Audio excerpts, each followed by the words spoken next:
Now, the greatest radio shows of all time. Suspense. The Shadow Node. Washington calling David Harding, counter-spy. Classic radio theater. The Great Gildersleeve. Fibber McGee and Molly. Dragnet. Gunsmoke. The Lone Ranger. Now, step back into a time machine with your host, Wyatt Cox. Good evening, friends of the Inner Sanctum. Drama and Westerns on a Wednesday with episodes of Rogers of the Gazette starring Will Rogers Jr., The Roy Rogers Show, The Fort Laramie, and Gunsmoke, and an episode of Claudia. That's all coming up on this Wednesday, and you know what that means. This is the 15th day of July, 196th day of the year, 169 days remaining until we get to 2027. Now, near St. Louis, Missouri, on this date in 1806, Army Lieutenant Zebulon Pike began an expedition from Fort Bellefontaine to explore the West.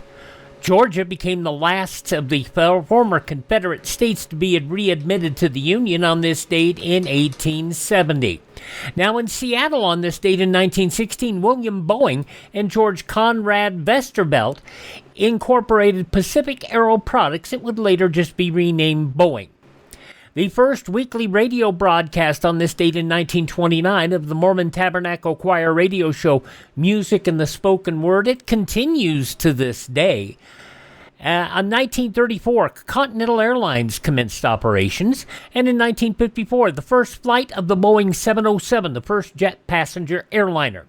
The steel strike of 1959 began on this date, leading to significant importation of foreign steel for the first time in U.S. history. At the Democratic National Convention on this date in 1960, John Fitzgerald Kennedy accepted the nomination for president and at the same time laid out his plans for the new frontier. We stand today on the edge of a new frontier, the frontier of the 1960s, the frontier of unknown opportunities and perils, the frontier of unfilled hopes and unfilled threats.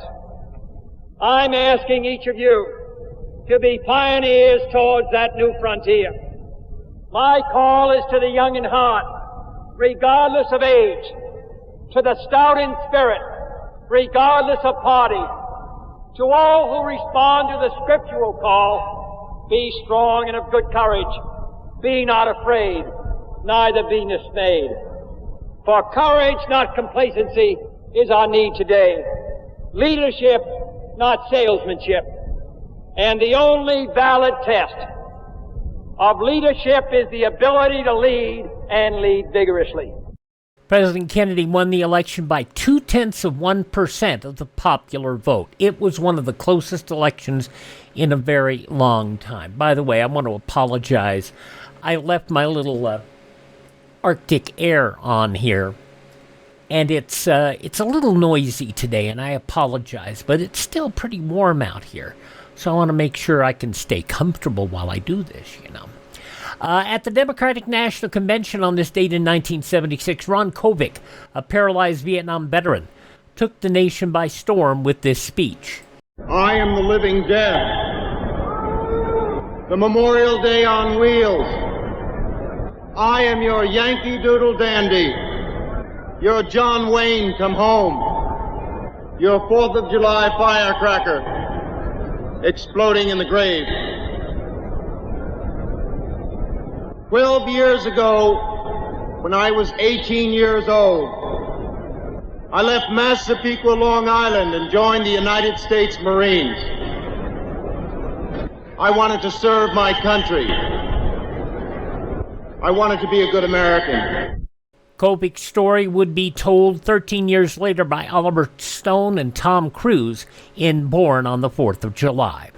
With inflation and public opinion both working against him, President Carter, on this date in 1979, tried to, in a speech, to lift the gloom he saw across the nation when he talked about a crisis in confidence. We can see this crisis in the growing doubt about the meaning of our own lives and in the loss of a unity of purpose for our nation. It came to be known as the malaise speech, even though President Carter never used that word. In Miami on this date in 1979, serial killer Andrew Philip Quinlan gunned down Gianni Versace outside his home. This man was on the scene. I saw Gianni Versace laying face down on his steps with his head blown off. Versace's assailant turned out to be wanted serial killer Andrew Cunanan. Several days later, Cunanan killed himself at a Miami Beach houseboat after eluding a nationwide manhunt.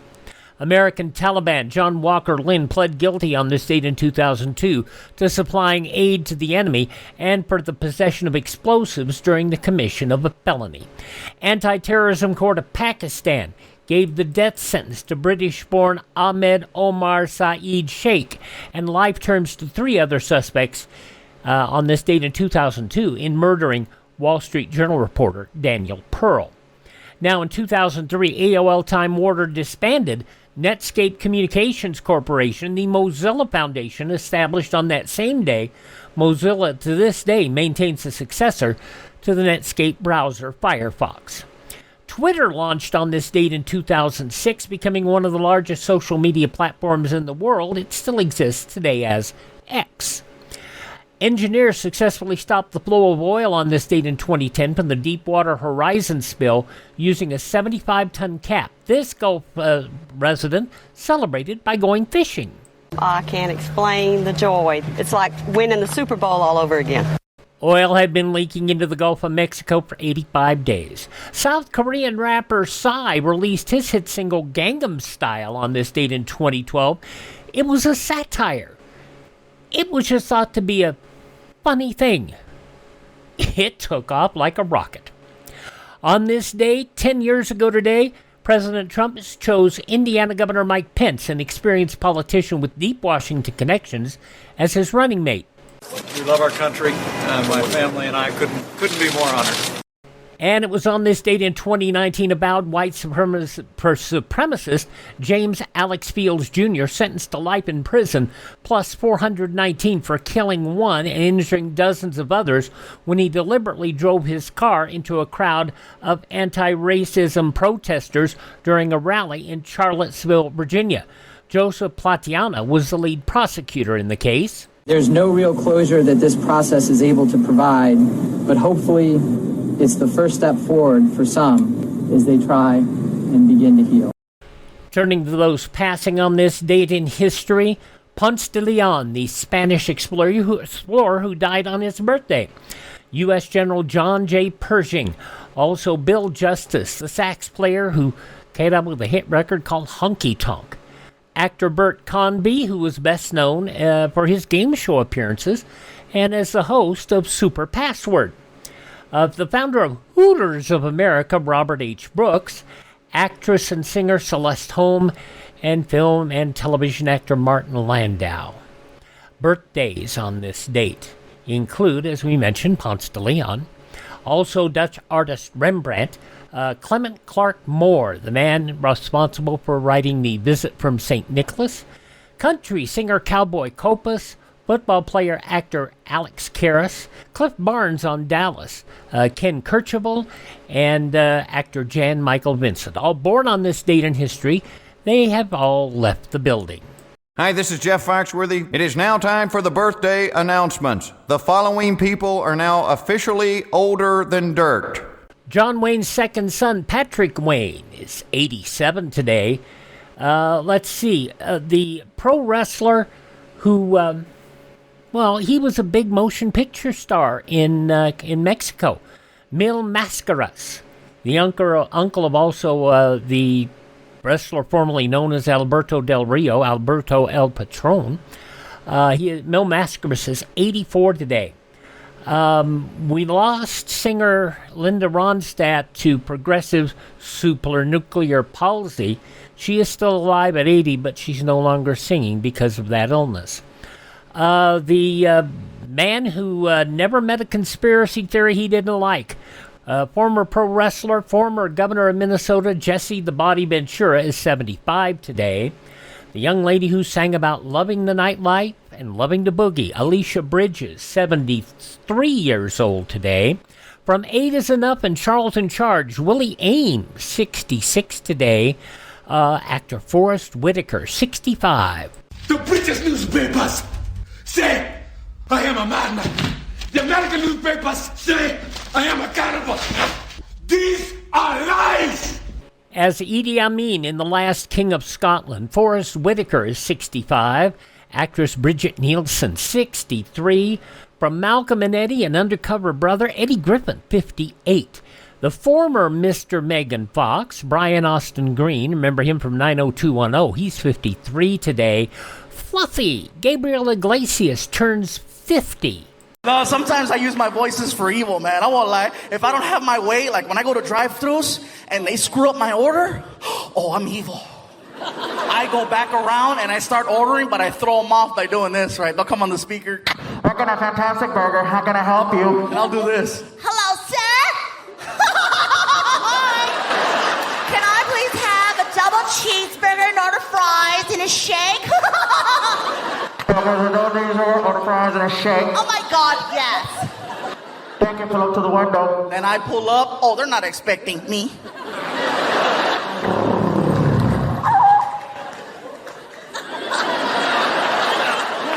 Oh, the look on their face is the best, right? Did you just order?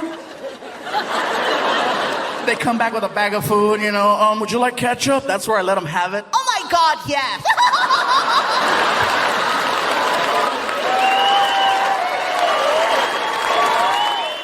He's not as fluffy as he used to be. He was up to 445 pounds, but he lost over 100 pounds after going to weightlifting, DDP yoga, and a high-protein, low-carb diet. And, in fact, he lost another 70 pounds in 2020 due to COVID, which is not a good way to lose the weight, but he lost it. Gabriel Iglesias, he is 50 years old today. From Spin City and Once Upon a Time. From Spin City and Once Upon a Time, Lana Parrilla is 49. Wrestler Heath Slater, who's got kids, is 43. If you know, you know. He was Black Manta in Aquaman. Yaha Abdul Mateen II is 40. And young Sheldon, Ian Armitage, is 18 today. Those just a few of the people celebrating the 15th day of July as their birthday. If this is your birthday... Hi, we're the Four Freshmen, and we just want to say... Happy birthday to you! Will Rogers was a very, very funny man. His son wasn't quite the same man, but he was good. Will Rogers Jr. up next in his Rogers of the Gazette. That's next.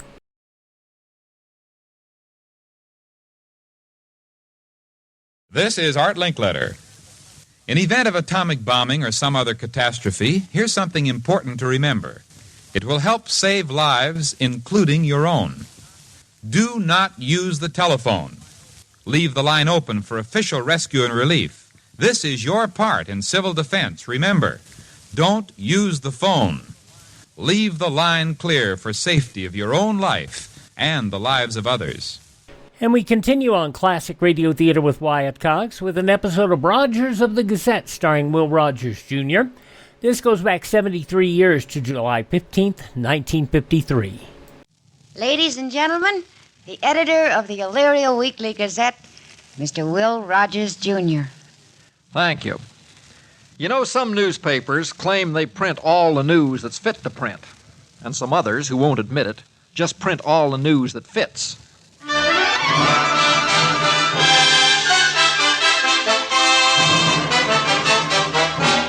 Rogers of the Gazette, offering you again tonight, transcribed, another heartwarming story of a country newspaper and its friendly editor, and starring Will Rogers Jr.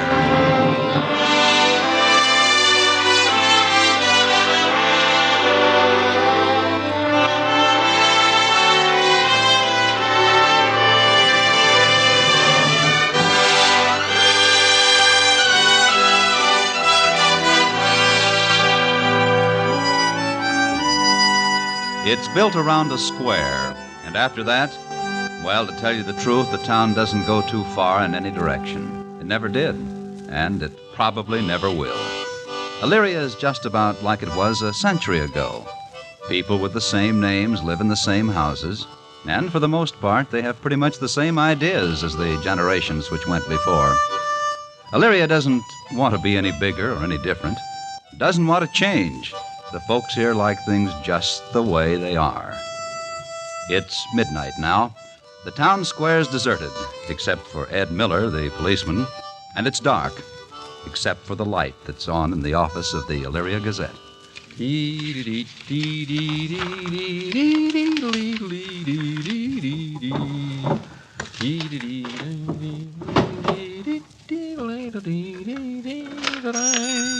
Everything all right, Will? Oh, hi, Ed. Yeah, everything's all right except the time of day. Maggie gone home? Mm-hmm. Supper time. I was just finishing up the stuff we never get to daytimes. You just finishing up and me just starting to work. That's right. Well, you gonna have anything exciting in the Gazette this week? Now, Ed, how long since you read anything exciting in the Gazette? Well, good long time, I guess. Nearest thing to hot news this week is a crop analysis from the Agricultural College. You want anything special? No, just saw your light, figured it was you working. Halfway hoped someone had broke in so I could arrest him. Oh, sorry to disappoint you, Ed. I always thought a peace officer liked things peaceful. Sure, Will, but it gets a little monotonous sometimes. Now, I'd call peace a peculiar kind of monotony, Ed. Help you lock up? No, nothing to do but turn off the light and lock the front door.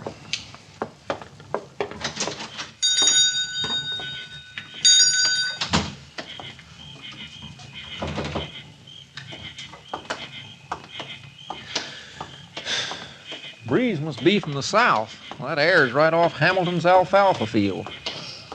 Smells like it. Not a sound in this town except the two of us walking. You can't hear the locusts, huh? Oh, them.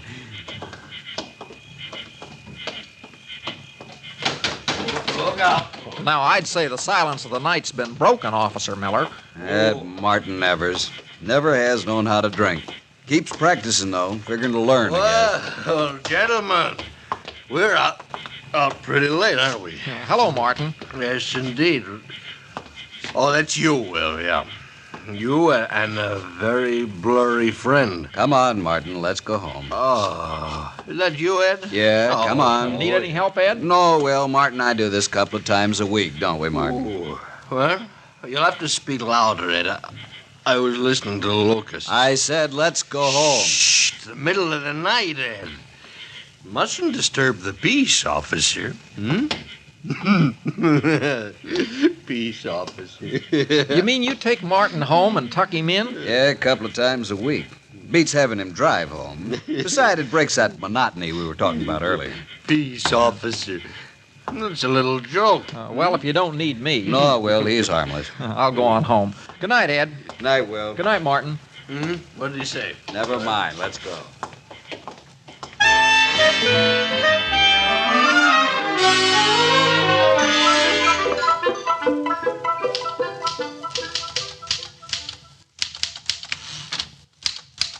How late did you work last night, Will? Midnight, I guess. Will Rogers. Well, I think it was midnight, Maggie. It must have been. You filed all that mat stuff that came in from the news service.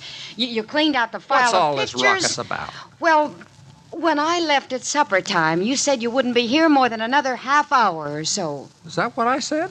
Will, I'm supposed to help you. That's what an assistant's for. And you're a big help, too. Well, what did you do last night, Maggie? well, I took some flowers to old Mrs. Reynolds. We had a nice talk. She's a wonderful person, Will. Yes, she is. Did you see Jimmy? Oh, yes. I almost forgot. He said to tell you he'd look in around noon to see if you had any errands to run. Well, I don't suppose I'll have any. And but, to pick up your old blue suit. How's that again? Now, Will, you know it's too small for you.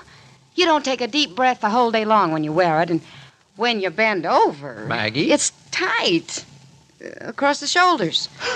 But it's not really worn, and it'd just fit Jimmy. I know it would. Yeah, Jimmy must know it, too, seeing he's coming by to pick it up. I told his grandmother you'd been meaning to give it to Jimmy for a long time. Uh-huh. You've been giving this a lot of thought, haven't you? I don't know when he's had a decent suit. They just don't have much, Will. There's some party tonight, and Jimmy's such a fine youngster. Yeah. Yes, he is. He's a good boy. But... Now, I don't know if it's my place to do any talking on the subject or not. Oh, but... sure. Go ahead. After all, it is your suit. Oh, I thought maybe you'd lost track of that. Well, anyway, Jimmy's welcome to it. Oh, Will. Now that's real generous of you. Well, no. I think it's every bit as generous of you, Maggie. I was pretty nice, wasn't I? Well, there is just one thing, though. Here's Jimmy now. Hello, Miss Button. Hi, Jimmy. Will? Hi there, Jimmy. I got through a little early. I thought you might have something I could do around here. By golly, I don't know what it'd be. I went down to the post office earlier, and that's about the nearest thing to an errand we've got around here. Oh. Well, I just thought I'd check. I'm sort of hustling jobs. I mowed 5 lawns this morning, and I'm not due at the church till 1:30. Well, you are hustling jobs.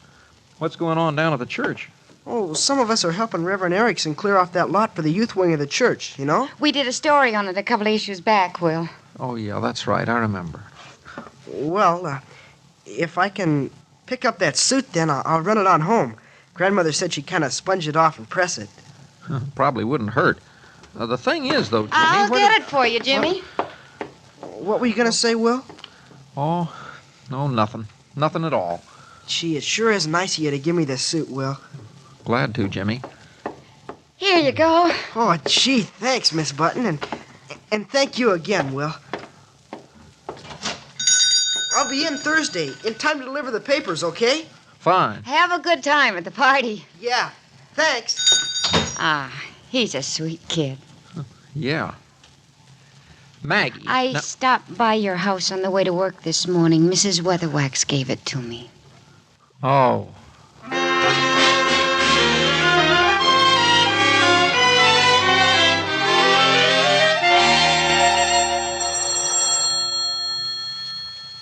Huh? Oh? Oh? Middle of the blame night? Hello. Mr. Rogers? Yes, ma'am? This is Mrs. Reynolds, Jimmy's grandmother. I hate to call you at this hour of the night, but I just didn't know who else to turn to. Something wrong, Mrs. Reynolds? It's Jimmy, Mr. Rogers. He's in jail. But what for? Well, I was so confused and so worried. I'm not sure I understood Ed correctly, but I think he said Jimmy was drunk. Drunk? Well, look, Mrs. Reynolds, why don't I just go down there and see what this is all about? Seems to me like there must be some kind of a mistake here or something. Oh, I wish you would, Mr. Rogers. I'm so worried. Well, all right, now you just take it easy, Mrs. Reynolds. Make yourself some tea, and I'll go down and talk to Ed. I'll come over to your house right afterwards. How's that? Oh, God bless you, Mr. Rogers. I'll wait till I hear from you then. Yes, ma'am. Goodbye.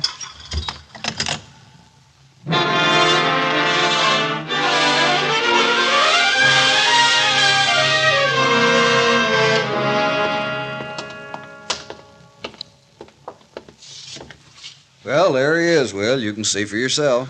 He's sound asleep, as green as grass. You never heard such moaning in your life before he passed out. I've seen some sick ones in my time, but this was the living. Remember the first drink you ever had, Ed? It makes you sick. Well, I'm not so sure it's his first, but I'm going to make blame sure it's his last. I don't think you need to worry about that. Wonder where he got the stuff. He wouldn't say, or couldn't. Where'd you find him? Middle of the square, on the path near the statue. Well, his grandmother's been worried half to death. I know. She called here. Said she called whoever it was that had the party tonight, and they said Jimmy'd left, that he'd had time to get home. She said she waited some more and then called me. Well, I'll take him home to her. Now, Will, you're not taking him anywhere. Oh, it'll save you the trip. I told her I'd stop by. He's not getting off that easy. He's staying right here. Oh, come on, Ed. That kid belongs at home now. I think I know why you didn't take him home at first, the shape he was in when you found him. But now... Will, I don't want a whole wave of this stuff starting up. Now, how old is he? 15, I guess. Well, we're going to nip this thing in the bud. Here and now, I don't want a pack of juvenile delinquents in this town. No, sir. I'm going to make an example of Jimmy Reynolds. You don't mean that, Ed. Why, he's just a kid, and a good kid at that. He's old enough to get drunk, and he's old enough to take his medicine. And the law for being drunk in Elyria reads awful clear. A $200 fine or 30 days in jail. What about Martin Evers? Or doesn't the law apply to adults? Now, fining Martin or putting him in jail wouldn't change him a bit, Will. But this Reynolds kid, soon as he understands he can't get by with it, he won't be so quick to take a drink next time. Ed, well, you can't do this. Look at Jimmy. He's had his punishment. Well, you can't make an example of him and on his first offense. Don't worry. His grandmother will have plenty to say to him, and so will I. Only let me take him home now. You got $200 cash? No. Well, that's what it costs to take him home. His grandmother couldn't keep him out of trouble this time, Will. Nothing says she can the next. I think you're crazy. Well, I'm not. I've got a law on my side that's crystal clear.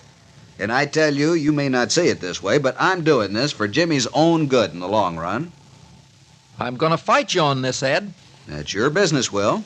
If you and the Gazette want to uphold lawlessness, that's fine with me. But you watch, I'm going to make an example of Jimmy, and the responsible folks in this town will back me up.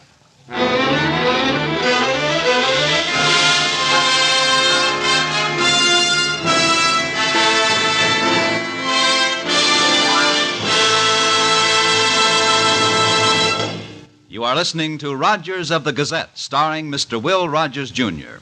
We'll return to tonight's story in just a moment, but first, this Friday night, CBS Radio invites you to mystery with two famous misters of crime detection. Mr. Keene, tracer of lost persons, and Mr. Chameleon, the man of many faces. Each attempts to solve an intricate murder mystery this Friday night on most of these same stations. Mr. Keene and Mr. Chameleon, presented by CBS Radio. And now we continue with the second act of tonight's show.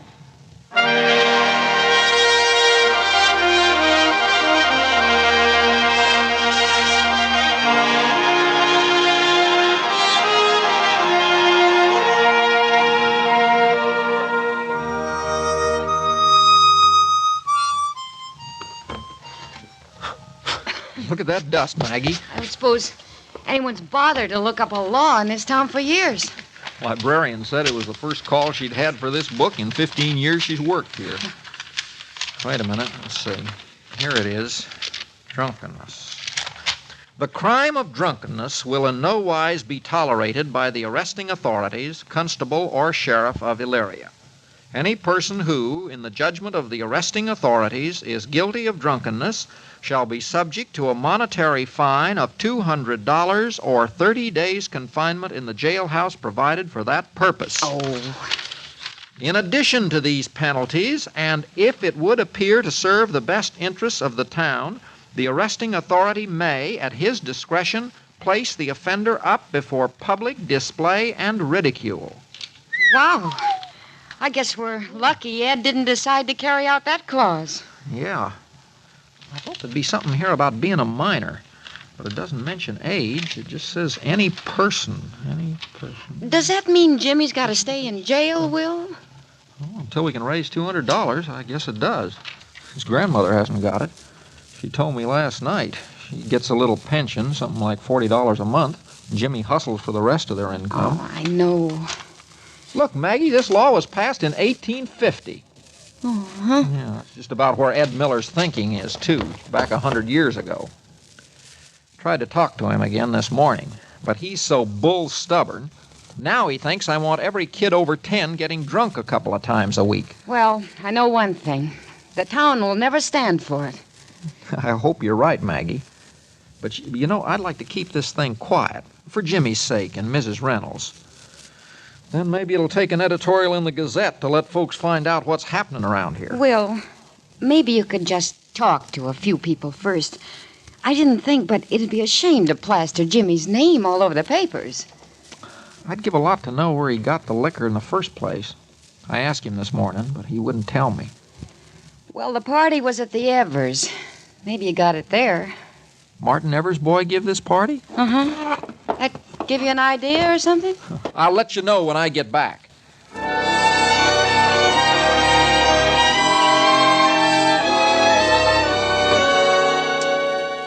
I'll tell you, Will, I don't want my boy's name dragged into this thing. Mine either, for that matter. Glenn just gave a little party. There's no harm in that. I sure don't want to do anybody harm, Martin. I'm glad to hear that. Well, Jimmy didn't accuse Glenn of doing anything wrong, did he? Because if he now, did, just simmer down, Martin. Jimmy hasn't accused anybody. This is all my idea. Well, now, I say that Jimmy made the mistake that every boy makes in taking his first drink. But I know him well enough to know that he wouldn't do such a thing all by himself. I don't even think it had been his idea to begin with. No, it seems to me you're missing the point, Will. Ed Miller found him drunk. They didn't find anyone else. He just found Jimmy. You act like Jimmy's only crime is getting caught. Now, you know me better than that, Martin.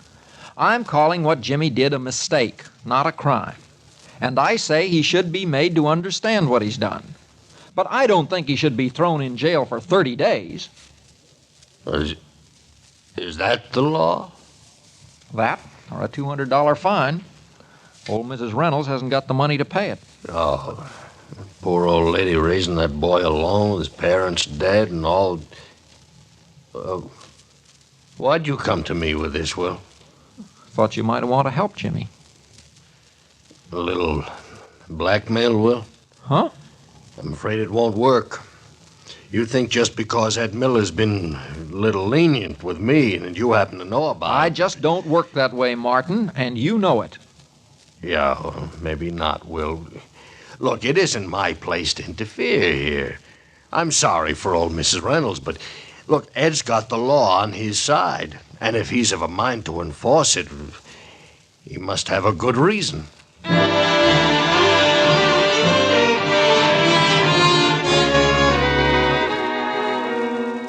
I'd like to help, Will, but I got kids of my own. It wouldn't sound right if I came out against the law of the town. Now, if someone else started the ball rolling... My heart just bleeds for poor Mrs. Reynolds. I already took her a big kettle of soup. And I feel sorry for Jimmy, too. I know he's not a bad boy, but... Well, I tell you, Will, I just can't be the one who takes the first stand on this thing. If one of the town leaders had come forward...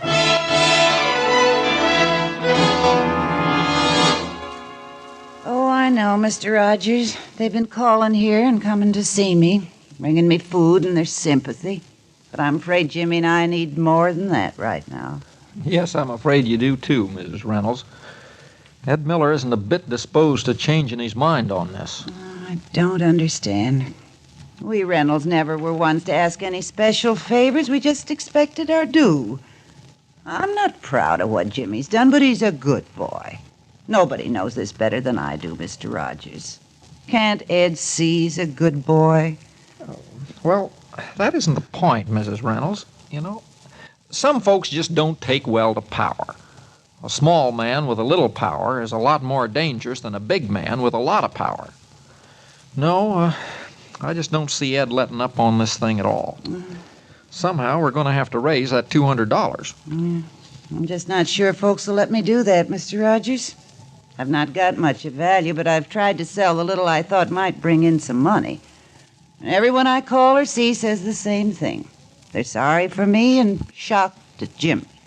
And they won't let me part with a thing on his account.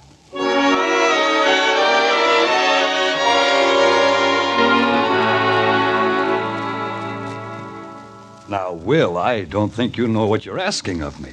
I think I do, Reverend Erickson. For instance, I don't think you'd call Jimmy a sinner now, would you? No, I don't think I would.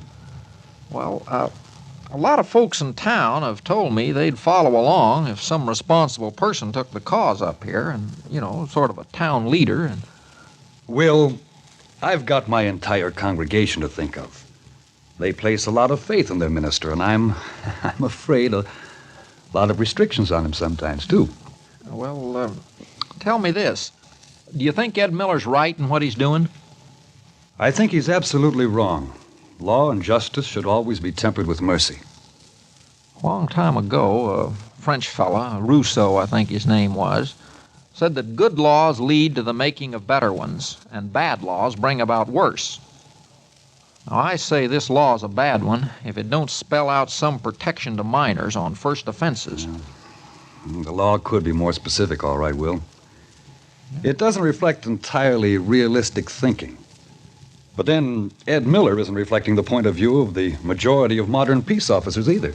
No, that's right. Of course, most of them had turned Jimmy over to Mrs. Reynolds and then had a good, smart talk with them both. Ed's a pretty bad exception. Well, thanks for your time, Reverend. You're welcome to it, Will. And if I find I can offer you anything else, I'll be in touch with you.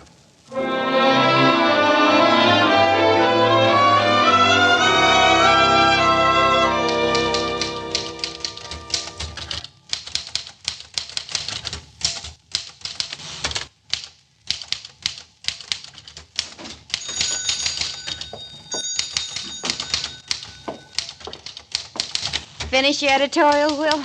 Not yet.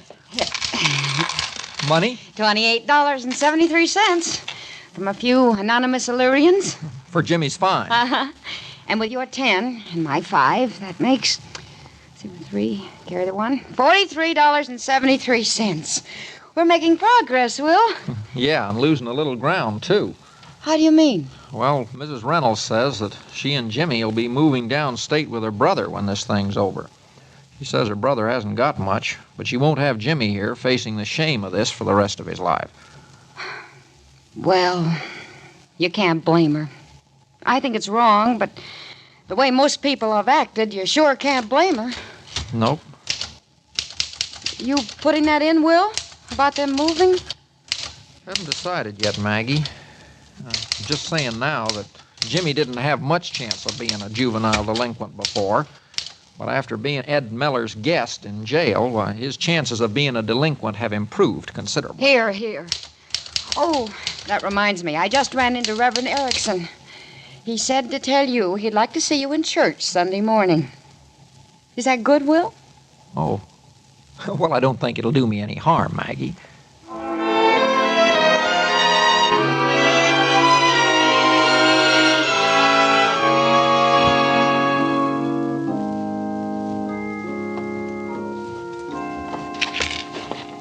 I didn't miss the sermon, did I, Maggie? There's not going to be one. Reverend Erickson just told everyone to meditate. Oh. It's been going on for 5 or 10 minutes. Perhaps these verses from the Scriptures will help you direct your meditations. He that is without sin among you, let him first cast a stone.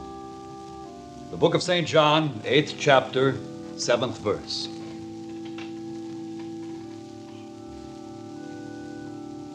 And from the book of Romans, chapter 12, verse the 21st, be not overcome of evil, but overcome evil with good.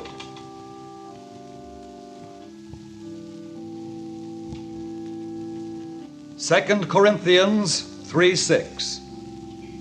Not of the letter, but of the Spirit. For the letter killeth, but the Spirit giveth light.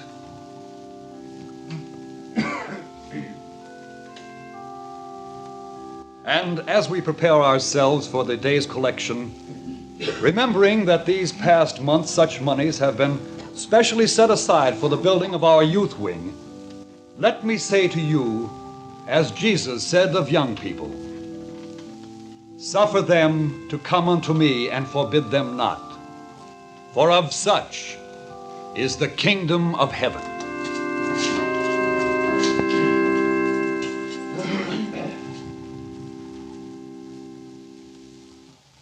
It is not my custom, as you know, to count the collection as it comes in. But today I had a special purpose in so doing. If you were guided in your meditations by the verses I read to you, then I think you will not be surprised at what I'm about to tell you. You have been especially generous. And I find that there is more than we need to help one of the youths of this church who ordinarily worships with us on Sunday, and who I hope will enjoy our new youth wing to the fullest. I speak of Jimmy Reynolds. I do not condone what Jimmy has done, but I condone the manner in which it has been handled even less.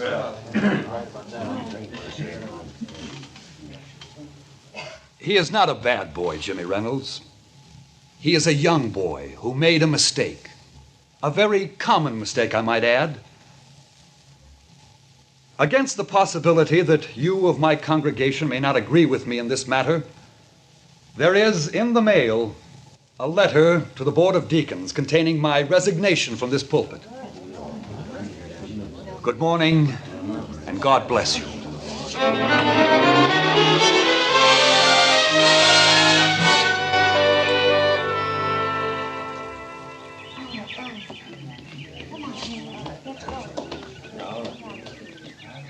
I couldn't tell for sure, Reverend, but from where I've been watching them file out, I'd say you got yourself an overwhelming vote of confidence.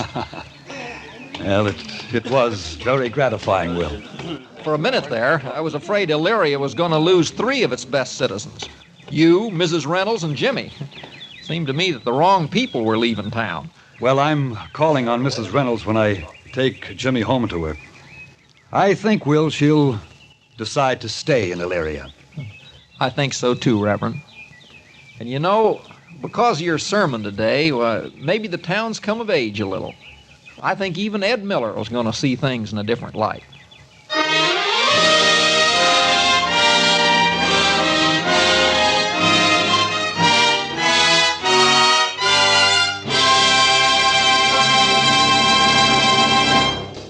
You have just heard Rogers of the Gazette, starring Mr. Will Rogers, Jr., with Georgia Ellis as Maggie Button.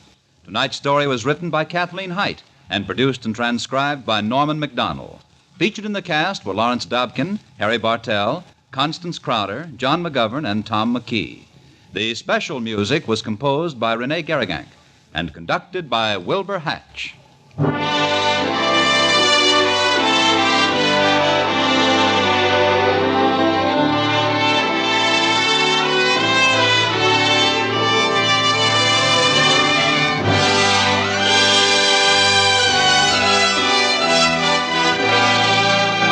Tomorrow night, don't miss Kathy and Elliot Lewis on stage with the story of the efforts of critic and agent to create the miracle of love for an actress with a papier-mâché heart.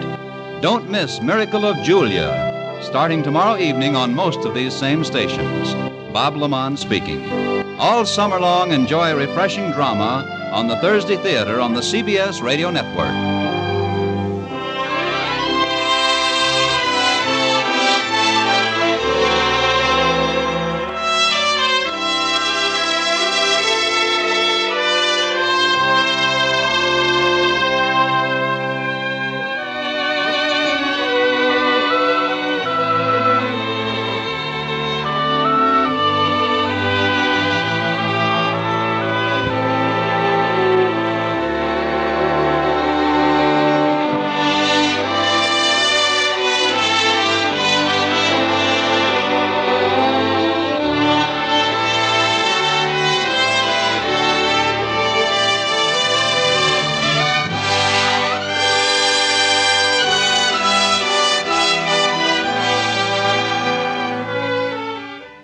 The show ran just one season, starring Will Rogers Jr., and about 27 episodes are still out there that we know of. And Georgia Ellis, another wonderful job as Maggie Button. Will Rogers Jr., Rogers of the Gazette, 73 years ago, July 15th, 1953, here on Classic Radio Theater with Wyatt Cox. Up next, The Roy Rogers Show.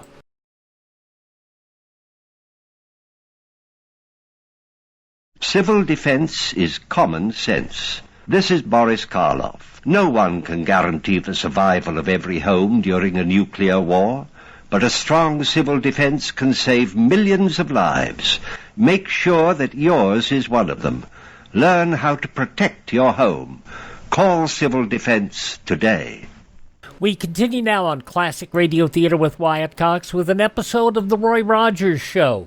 This one, entitled My Little Buckaroo, was originally broadcast 72 years ago, July 15th, 1954. Happy trails to you. dependable Dodge Plymouth dealer in your neighborhood, the man who sells and services the elegant new 54 Dodge presents the Roy Rogers Radio Show. Yes, folks, it's the Roy Rogers Radio Show for the whole family. Adventure, suspense, mystery, and music. Starring Roy Rogers, King of the Cowboys, and Dale Evans, Queen of the West, with Pat Brady, the Mellow Men, and an all-star cast. And now, here to greet you with a song and a story are Roy and Dale. Close your sleepy eyes, my little buckaroo. Well, good evening, folks. Greetings again to the whole family. Our song tonight is a beautiful lullaby. It's called My Little Buckaroo. And it sure fits our story because when we were in New York a few months ago, we found a little buckaroo under very mysterious circumstances. Dale and Pat and me decided to do a little sightseeing, so we went up to the top of the Empire State Building. It was close to 5 o'clock, and they were getting ready to close the observation platform. We were just about the last tourists that they let go up to the 102 stories. Well, we were standing there admiring the wonderful view when all of a sudden we heard it. Roy, listen. Yeah. Hey, that sounds like a baby. It sure does. Where's it coming from? It sounds like it's behind that door over there. I walked over to the small door that had a sign on it saying keep out. But this was one time I didn't obey the sign. It was a baby, wrapped in a blanket and crying like 60. Now, why do you suppose anyone would abandon a baby on top of the Empire State Building?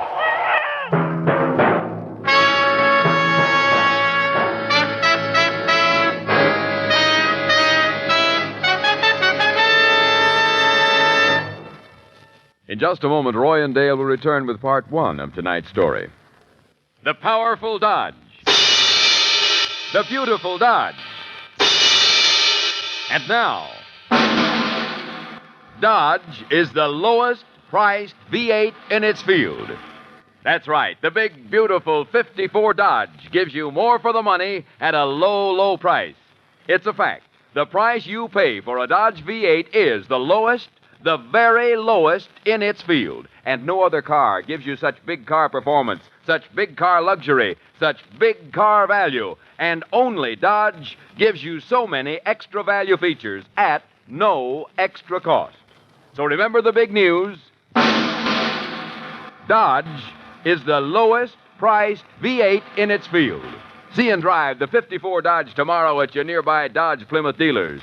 And if you want a good, dependable used car, see the first choice used car specials your Dodge dealer has for you. And now back to Roy Rogers and Dale Evans and the story about a little buckaroo.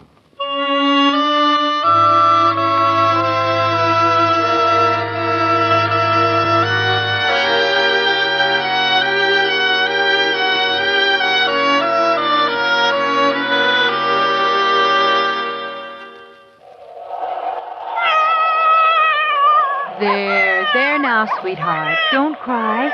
You're not alone anymore. Oh, isn't he just about the cutest baby you've ever seen? Yeah. How do you know he's a he, Dale? Oh, Pat. By the blue blanket. Blue for boys and pink for girls. Oh. The steps inside this door must go up into the tower. Roy, you don't suppose the baby's mother could be up there? I was just wondering. Maybe we better take a look.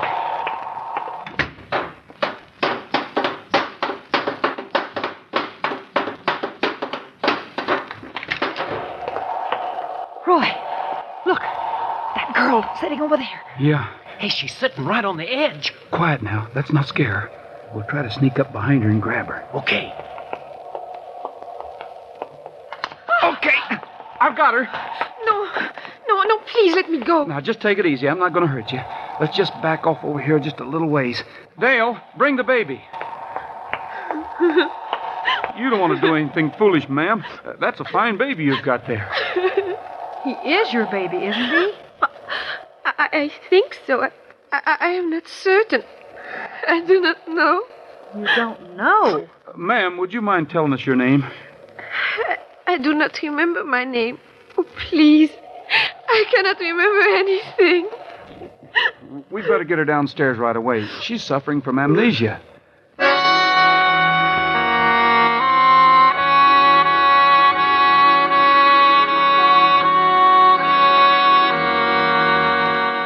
Just sit here and rest a minute, ma'am. Merci. You are very kind.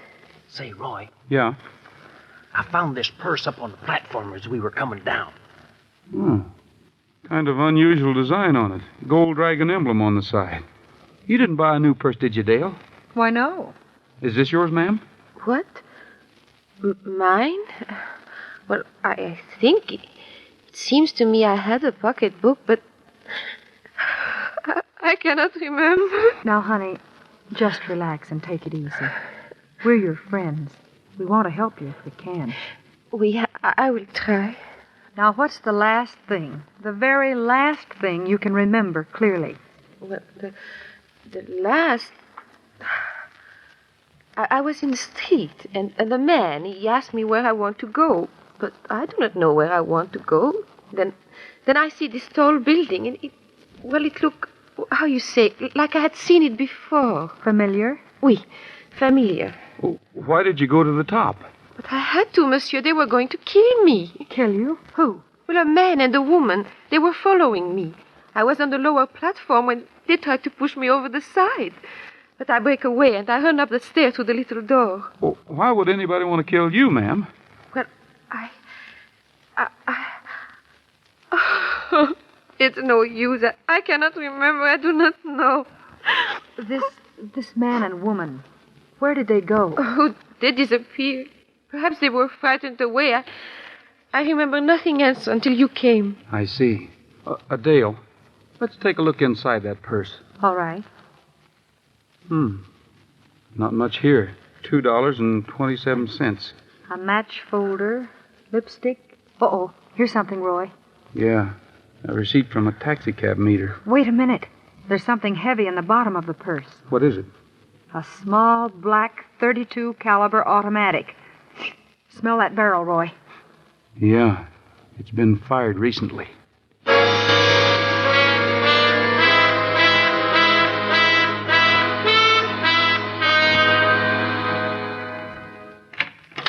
That you, Dale? Yes, Roy.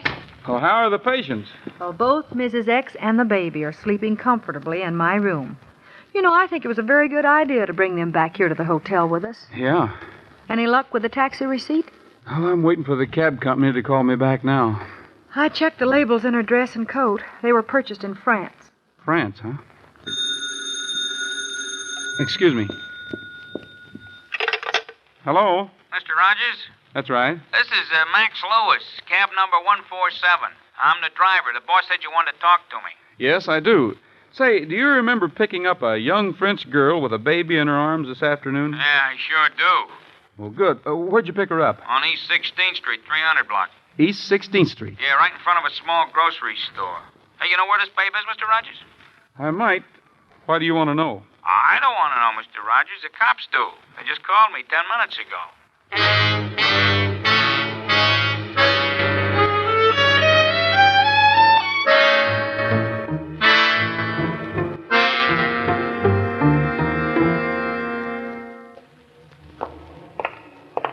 Roy, are you sure that girl and the baby will be all right until we get back? Sure. Pat's standing guard right outside the room. Let's see now. This is the 300 block on 16th. Hey, there's the small grocery store over there across the street. Let's go.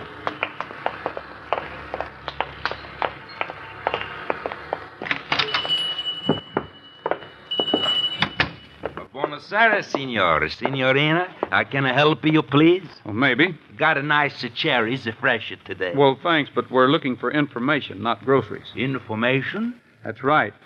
Say, was there a young French girl in here today? She was probably carrying a baby in her arms. Oh, that one. Roy, he remembers her. Si, signorina. I'm coming to work right in the middle of the robbery and the shooting. The robbery? Shooting? Si.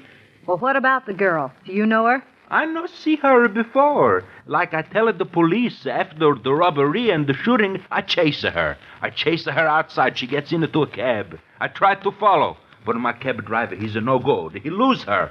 But why were you chasing her? Why? Why? Because she's the one who hold up at the store and shoot Mr. Bird, the owner.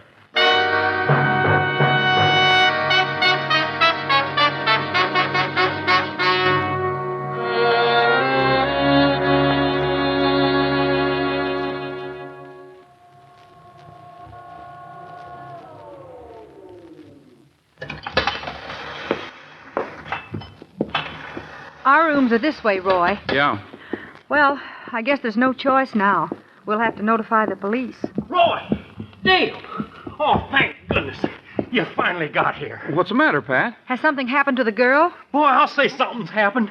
The police have been here. They took the baby to juvenile hall and arrested the girl on suspicion of robbery and attempted murder.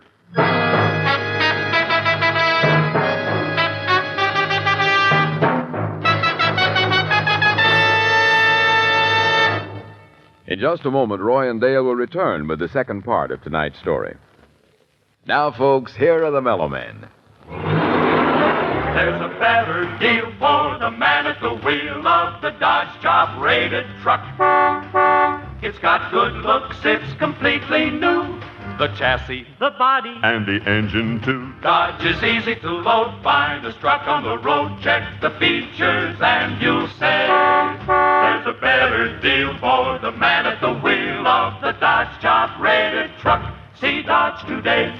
Folks, like the song says, new Dodge job-rated trucks offer a better deal for the man at the wheel. For example, you get a better deal in power with the world's most modern truck engines, advanced Power Dome V8s and famous Thrifty 6s. These great Dodge truck Power Dome V8s give you more power, more efficiency than any other comparable truck V8. Exclusive dome-shaped combustion chambers save you money, too, by getting extra miles from every drop of fuel, by giving top performance on non-premium gas. Ask your dependable Dodge truck dealer for a Dodge truck Power Dome demonstration tomorrow. And now back to Roy Rogers and Dale Evans and part 2 of a story about an amnesia victim and a little buckaroo.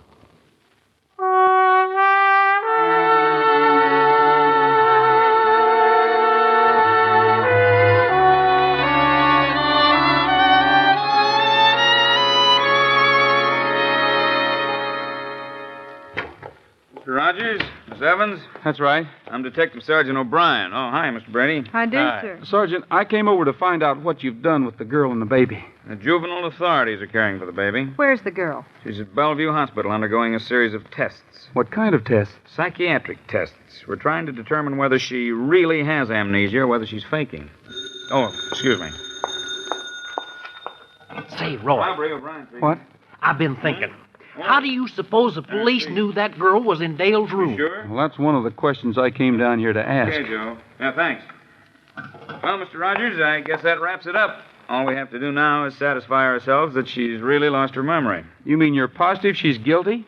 Positive enough to turn the case over to the DA. But can you picture that girl coming into a store with a baby in her arms and doing a thing like that?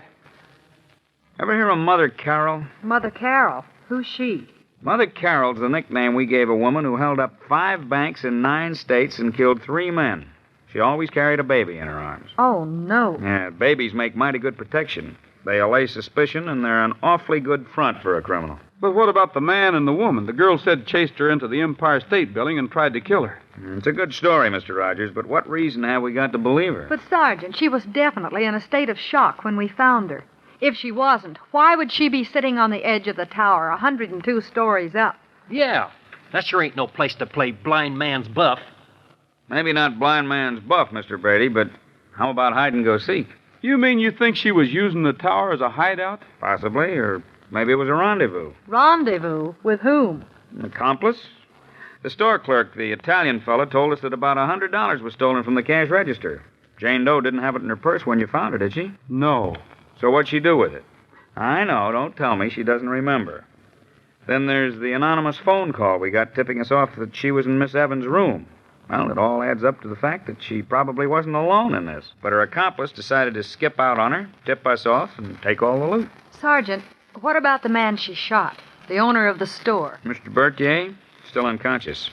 As soon as he snaps out of it, we'll take the girl to him. Maybe he can make a positive identification. And if he doesn't? Well, we still got a strong case. The grocery clerk says he saw her do it, and we've got the gun. The gun? Yes, ma'am. That was ballistics that just called. The shot that was removed from the injured man was fired from the .32 automatic we found in Jane Doe's handbag.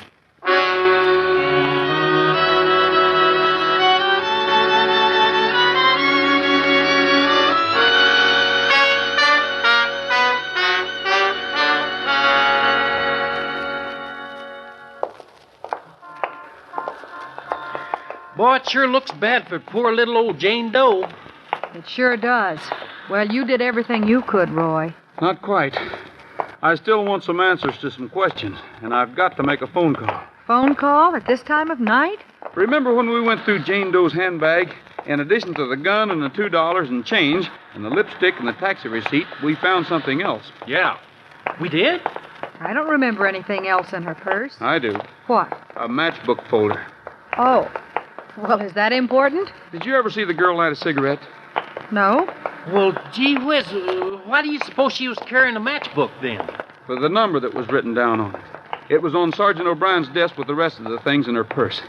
I saw it and copied down the number. So that's the number you're going to call now. That's right. There's a payphone. Wait here. I won't be long.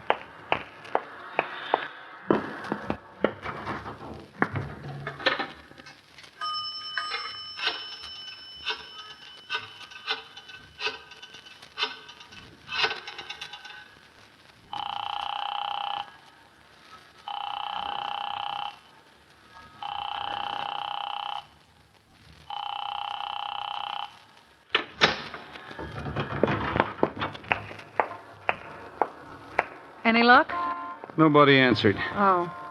Well, I guess we can all go back to the hotel and get some sleep, huh, Roy? Not yet, Pat. First, we go night clubbing. Night clubbing? Where? The book of matches came from a place in Chinatown called the Dragon Club, and I've suddenly developed a hankering for some Chinese food.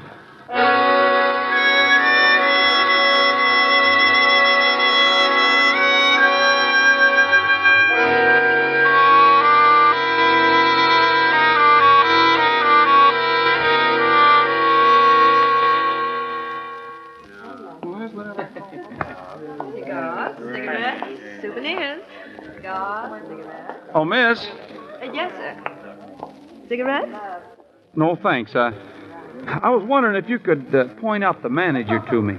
Oh, I'm sorry, sir. He isn't here tonight. Is there anything I can help you with? Maybe. Do you happen to remember a young French woman and a baby? I think she was in here last night or earlier today. A woman and a baby? No, there's been nobody like that in here today. I see. Well, thanks anyway. Sure. Cigarettes, souvenirs. Oh, miss. Just a second. Oh, yes? Roy, how about buying me a souvenir? Oh, we have some very nice things. Okay. What would you like? I'd like one of those handbags. The one with the gold dragon emblem on it.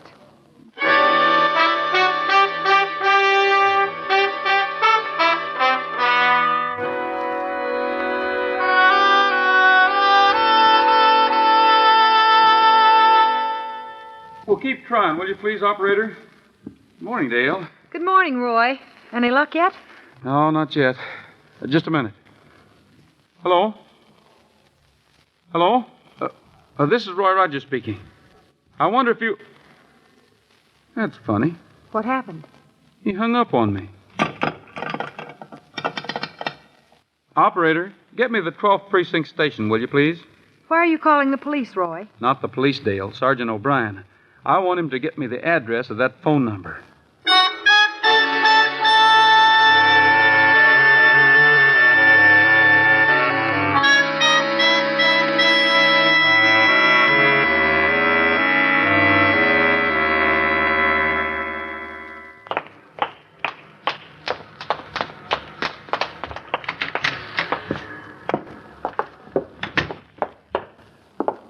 What do you expect to find here, Roy? Some answers to some questions, I hope. Apartment 4. Must be upstairs. Let's go.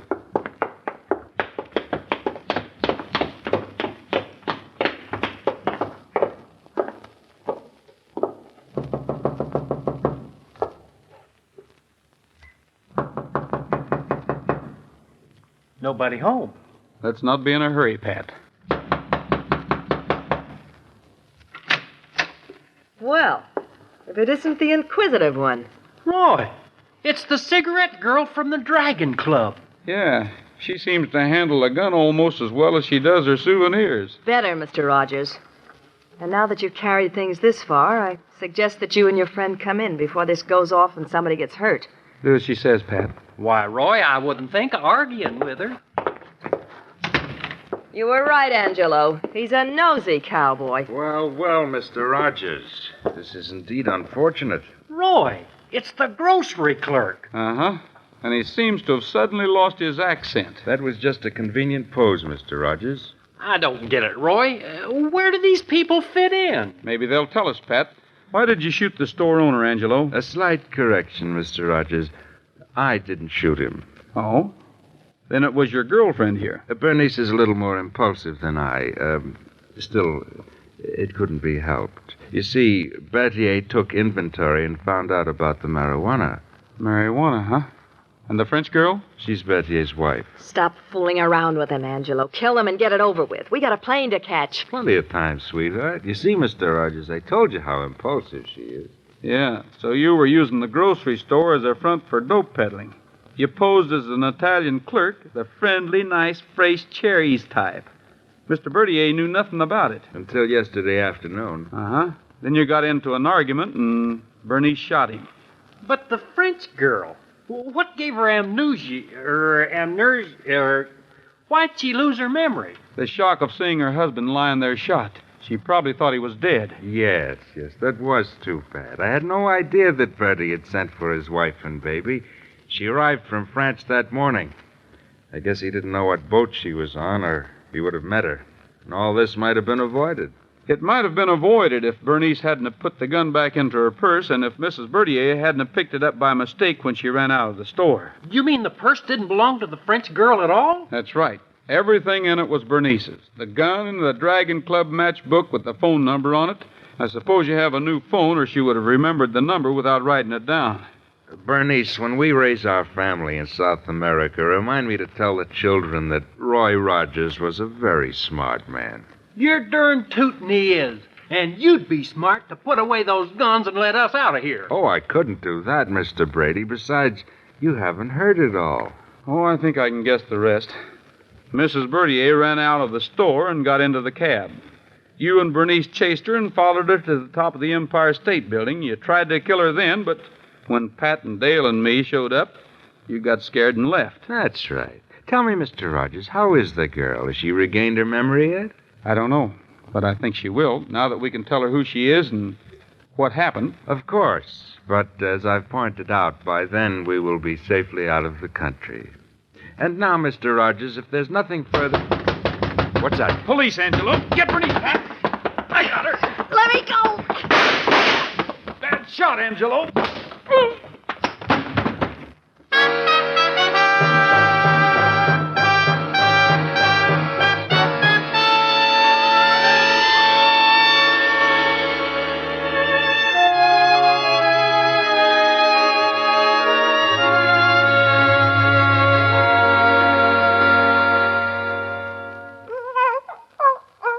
I've got good news for you, Mrs. Berthier.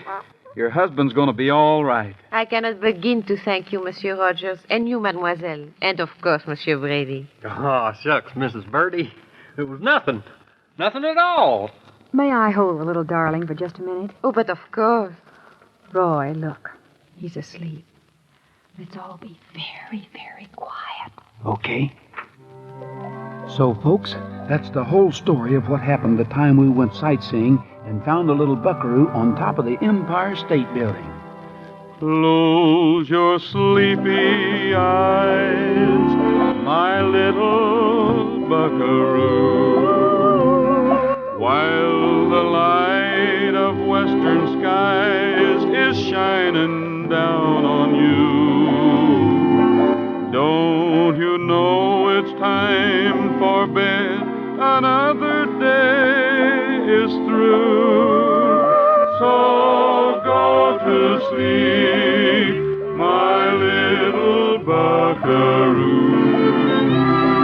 Don't you realize, my little buckaroo, it was from a little acorn that the oak tree grew. And remember that your dad was once a kid like you. So go to sleep, my my little buckaroo.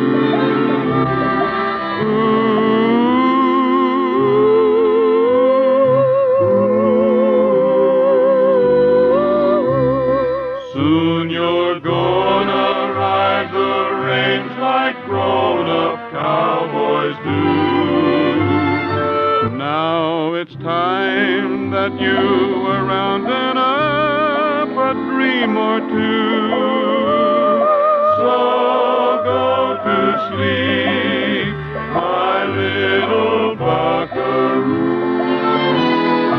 Close your sleepy eyes, my little buckaroo, while the light of western skies is shining down on you.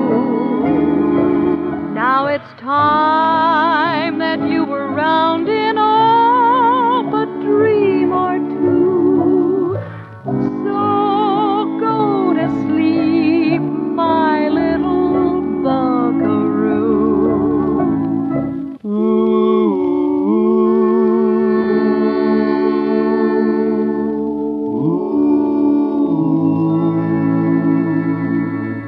My little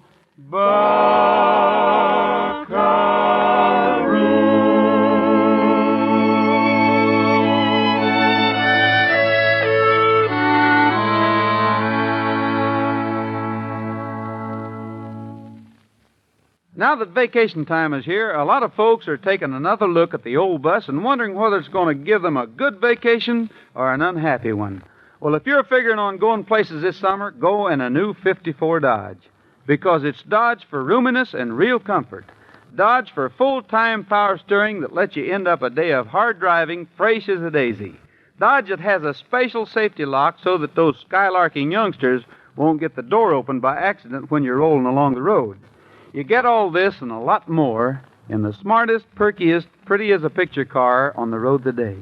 Dale and I have had Dodge cars for a long time, and believe us, the new 54 Dodge really has what it takes. How Dodge can put so much into a car, make it so downright beautiful, and sell it for as little as they do, I just don't know. Did you know that Dodge is the lowest priced V8 in its field? Well, it is. So why don't you stop in soon and see the big, beautiful 54 Dodge at your nearby Dodge dealers? And right now, your Dodge dealer has a fine selection of top quality, first-choice used cars. Come in and look them over tomorrow. Well, that does it for tonight, folks. See you next Thursday, same time. Until then, goodbye, good luck, and may the good Lord take a liking to you. Happy trails with Dodge, the car that gives you more. The Roy Rogers Radio Show is produced under the supervision of Art Rush and directed by Ralph Rose. Tonight's story was written by Ralph Rose and Charles Smith. Music arranged and conducted by Frank Worth. Production assistant Virginia White. Tonight's all-star cast included Pat Brady, the Mellow Men, Gladys Holland, Colleen Collins, Shepard Menken, and Herb Vigran. Join us again next Thursday evening at this same time when the dependable Dodge Plymouth dealer in your neighborhood will again bring you transcribed the Roy Rogers Radio Show. This is Lou Crosby speaking for the man who sells and services Dodge job-rated trucks and the elegant new 54 Dodge.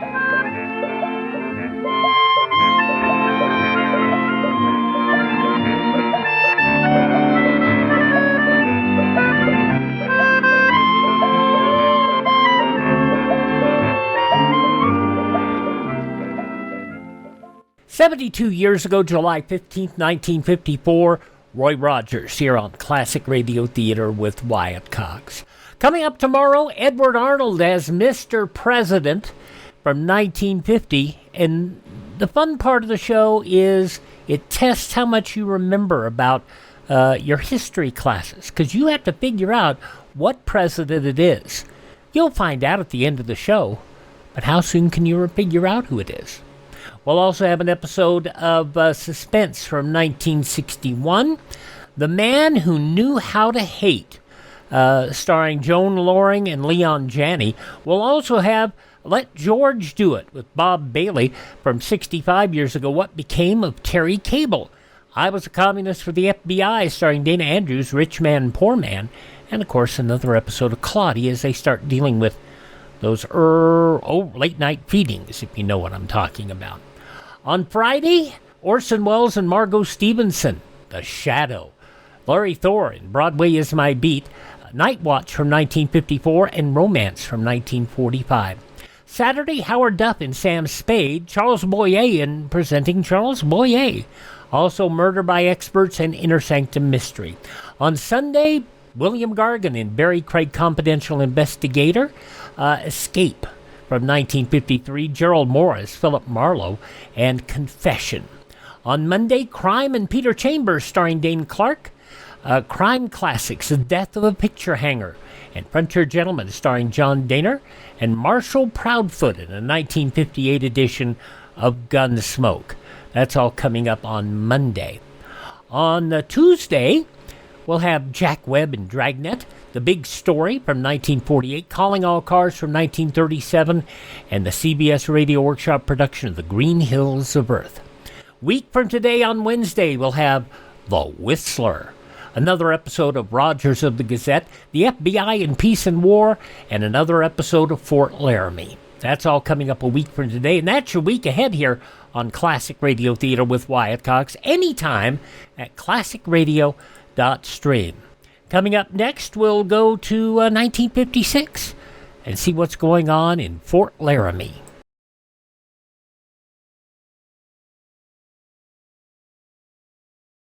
Civil defense is common sense. This is Pat Boone. In case of enemy attack, you must know your warning signals. A steady blast of 3 to 5 minutes means tune your radio dial to 640 or 1240. A 3-minute wavering tone or a series of short blasts, take cover immediately. And whether or not it deals with atomic weaponry, you always need to have a plan in case of emergency. Flash flooding, tornadoes, earthquakes, you need to have a plan. Get that together now. Great place for some information on that is ready.gov. That's ready, READY.gov. Now we go back 70 years to a Sunday, July 15th, 1956. The first of two shows. The first is going to be Raymond Burr and Fort Laramie.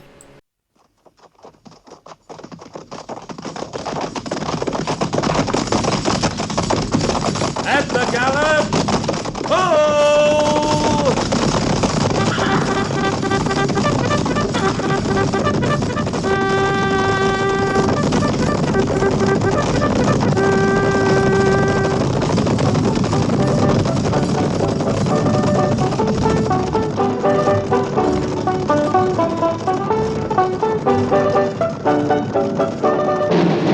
Fort Laramie.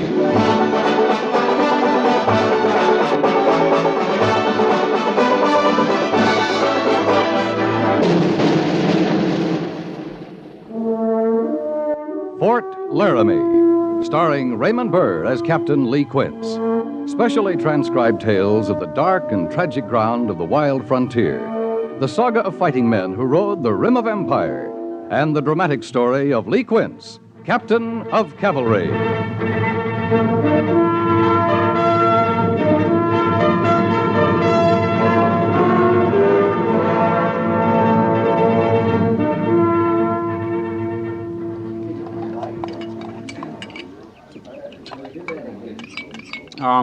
How long would you say you known him, Patchen? I had that proud honor, I guess, 8-10 years now. Of course, I ain't had the privilege of serving with him since the war. I still don't see why you just don't go right up to him and make yourself known. Well, I wouldn't intrude on the captain that way, Drury. He's a busy man, tracking engines, planning battles. Besides, just 'cause I recollect him so well don't mean he'd remember me. But he's a kindly man. Oh, the time will come, the just right time. I'll acknowledge myself to Captain Lee Quince. I'll bet you he'll be proud, knowing you asked special to serve under him again. Maybe surprised, even. Of course, I only been with the company a week now, but it seems to me the men hold him right high in their thought. I ain't been here long myself, but there's not a man I know wouldn't lay down his life for Captain Quince, if need be. Well, now, that's nice. I declare that's real nice. Captain ever talk much about the war? Any of his experiences? Well, like I say, I ain't been here long myself. But the men say he's not much for talk about anything. Never was. Even when he was younger, when most men talk free, he was more for action than words. Yeah. It's funny, ain't it? How you can sense so much good feeling in a man without him talking much. That's a funny thing, all right. I like to draw duty with the captain. I sure do. I always have the feeling that no matter what, he's been thinking ahead, planning for us. I feel safe riding with the captain. Of course, it's hard to tell what a man's thinking if he don't make his thoughts known.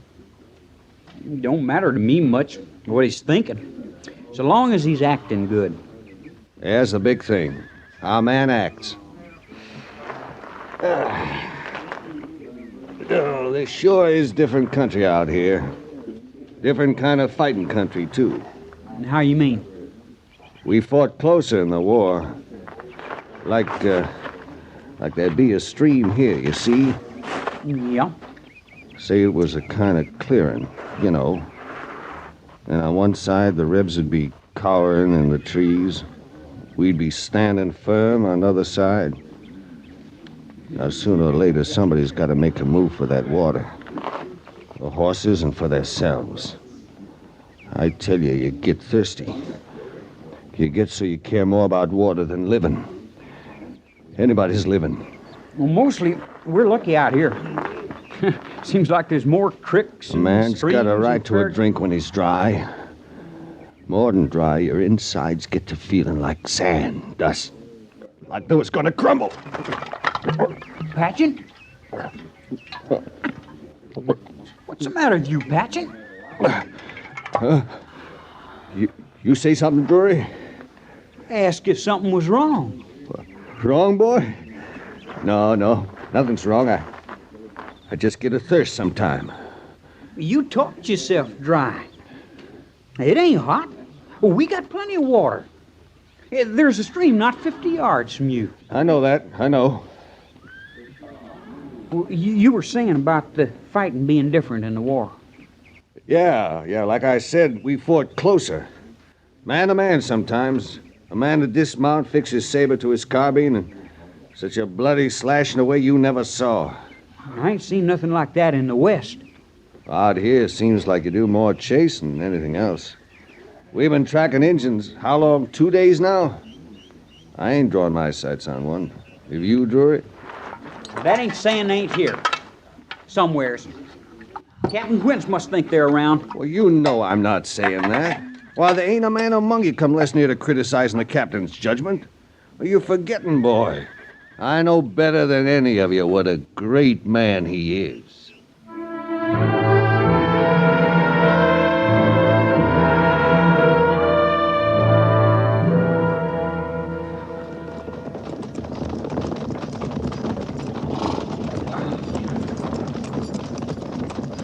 Looks like their campsite ahead, Mr. Syberts. Must have made camp here last night. Yes, sir. We've been just about a day behind them all the way, haven't we, Captain? And it looks like we're going to stay that way. I'll say one thing for them. They pick good campsites. Captain, it's the end of the 4th day. Didn't Major Daggett say if we could catch him in 4 days, fine. If not, report back to Fort Laramie? Yeah, those are the orders, Mr. Syberts. Seems like a waste somehow. All this riding only to turn back. One thing, we don't lose many men this way. That's true, Captain. They won't be the first who slipped off the reservation, got away with it. Sergeant! Joe!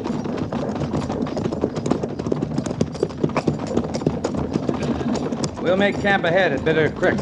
Yes, sir. I guess we lost him, sir. The Sioux? We never had him to lose, Sergeant. No, sir.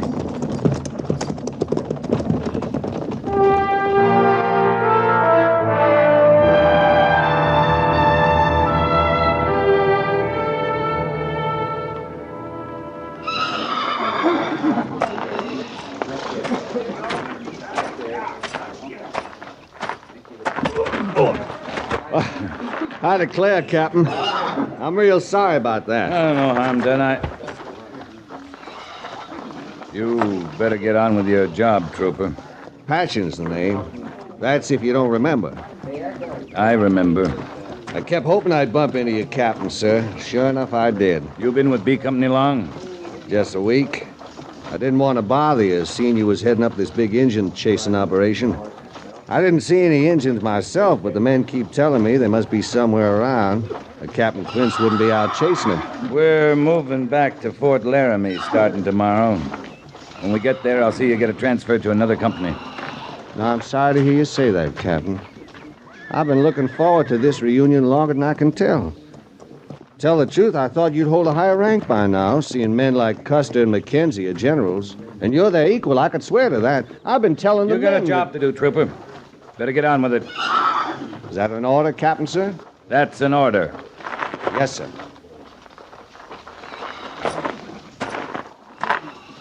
Oh, Captain. Well? I thought maybe you'd want to know. It didn't just happen my being in your company. I asked for this duty special on account of us being such old friends.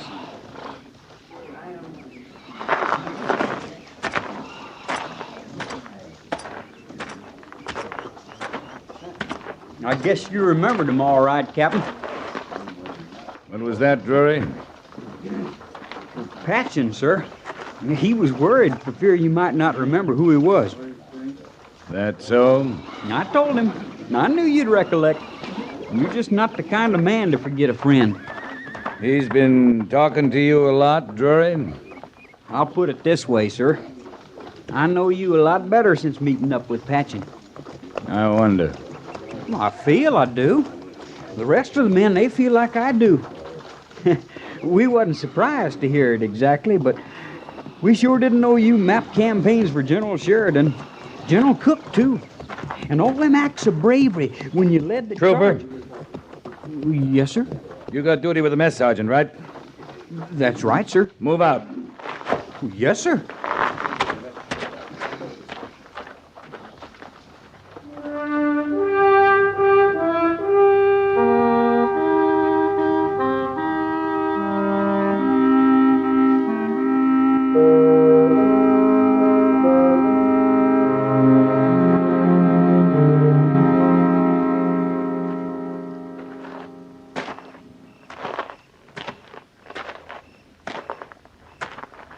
Captain, sir?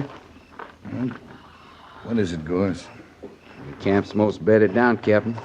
The pickets are out. Who's on picket duty? It's our last night out, sir. Corporal Jenkins used the rest of the patrol. Who are they, Gorse? Well, sir, he put Vickers and Culp up by the bend. Over the west, he's got Stevens and Holt. Then over south, Beale and Patchen. I told Corporal Jenkins no picket duty for Patchen, and I meant it. Captain. No picket duty for Patchen, that's an order. Yes, sir.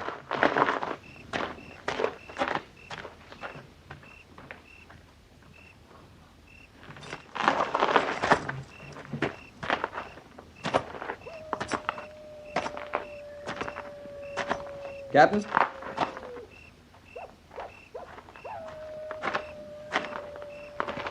Mind if I say something, sir? I mind if anybody says something, Mr. Syberts. I just want to ask you why. I wouldn't bother asking, Mr. Syberts. It's about the men, Captain. I have the right to speak out about the men. You've got the right. They're tired, sir. They've ridden 4 days out, 3 days back. We've been moving like someone was chasing us. Only no one is.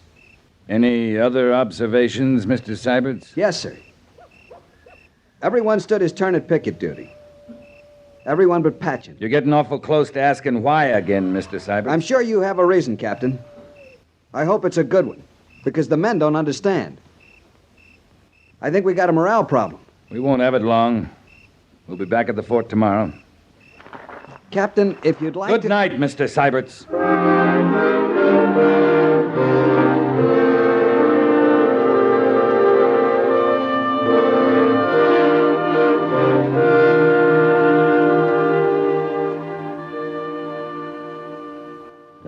to say, Captain? It's clear. I'm asking for Patchen's transfer. But you won't say why. If you're talking about those forms you fill out, Major, put down for the good of company morale. I'm interested in company morale. I've watched, I've listened to Lieutenant Seiberts, I've talked to Sergeant Gorse. Now I'm going to ask you, Captain. It's personal. We haven't got room for personal quarrels, Lee. Oh, this is so little like you, I don't even believe it. Nobody who knows you believes it.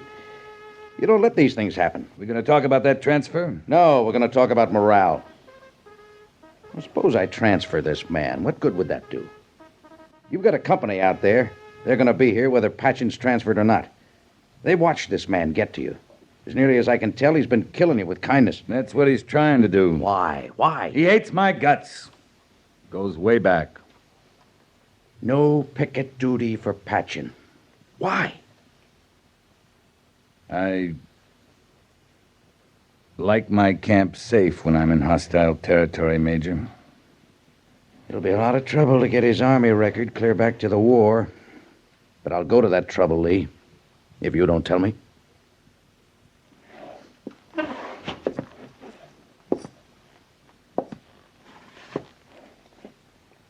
I saved his life once. He's never forgiven me. That's an odd thing to say. It's the truth. I saved a lousy, gutless life. He knows it is. He lives with it. He served under you? I served under him. Patchen was an officer? Captain Joseph Patchen, New York Cavalry. It was before I knew you, Major. Remember the little wars? Us on one side of a stream, them on the other. And both of you needing the water in between? Yeah, I remember. Yeah, 5 days and nights we sat there looking across at them, waiting. Just waiting. We had a little water. We could have held out. The men were doing fine. He ordered a charge? He didn't order anything. We just split wide open crazy. Took off after that stream before anyone knew what hit. The men thought it was a charge, him being in command. We lost half a company. You hate his guts, too, don't you?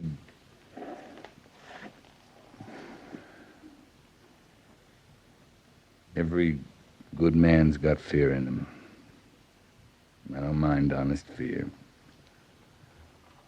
I hate a coward, Major. You were commissioned on the field, Lee. Was it there? Yeah. He can't forget that either. Surely he was relieved of his command. Major Daggett, sir. Sergeant Gorse? Corporal of the Guard reports 2 deserters, sir. It's Patchen and Drury.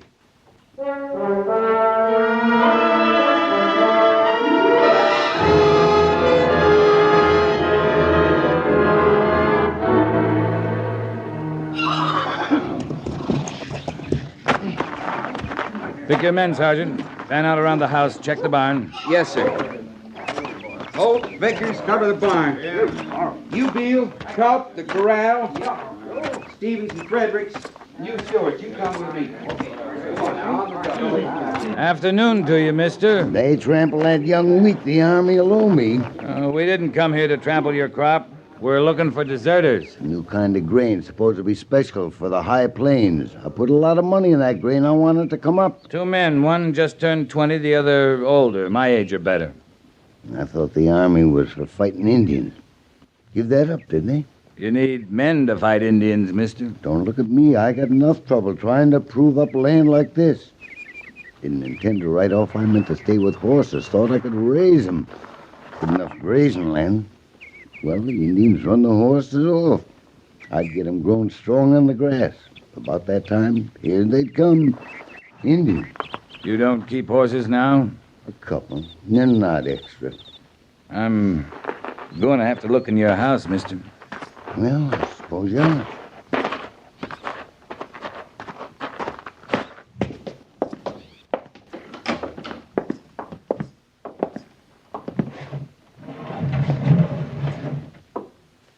How many did you say you was looking for?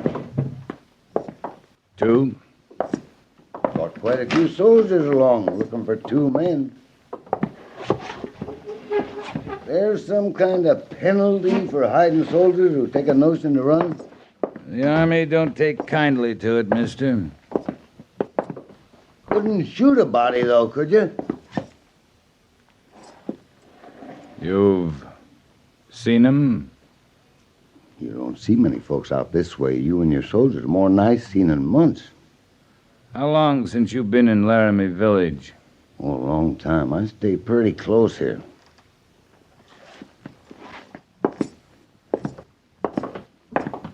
I knew you wouldn't find him here. Thought you'd want to see for yourself, though. Captain, found this in the shed by the barn. You prefer a cavalry saddle, mister? I'm gonna have to find that out. Ain't used to it yet. Did it help if we knew which way they headed when they left? To tell you the truth, it's hard for me to think they was here at all. Let's go, Gorse. Captain. His boots. Sure, he's wearing cavalry boots, owns a cavalry saddle, but he hasn't seen anyone. You trample that young wheat, I'll send the Army a bill.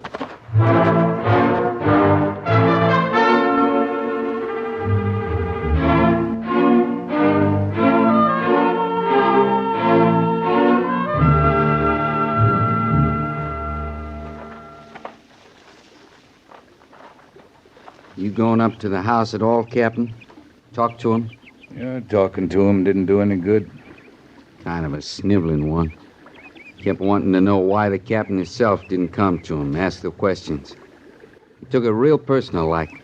The captain himself's about through talking. I come up against any more crawly settlers, Gorse, I'm apt to start breaking a few necks. I'm feeling a little mean myself. 3 plates of warm grub sitting on his table. Him all alone in the house. He never heard of 2 deserters. We'll find them. The men want to awful bad. For you, Captain. That'd be some comfort. That'd be some comfort, Gorse.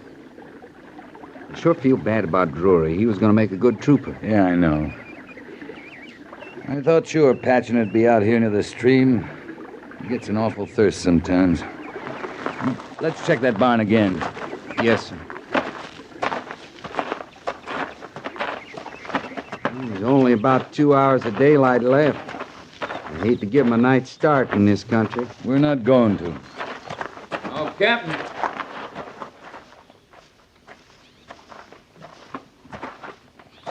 You, are the captain. Speak your mind, mister. We're busy. I'd, like to talk to you alone. I'll check the barn, sir.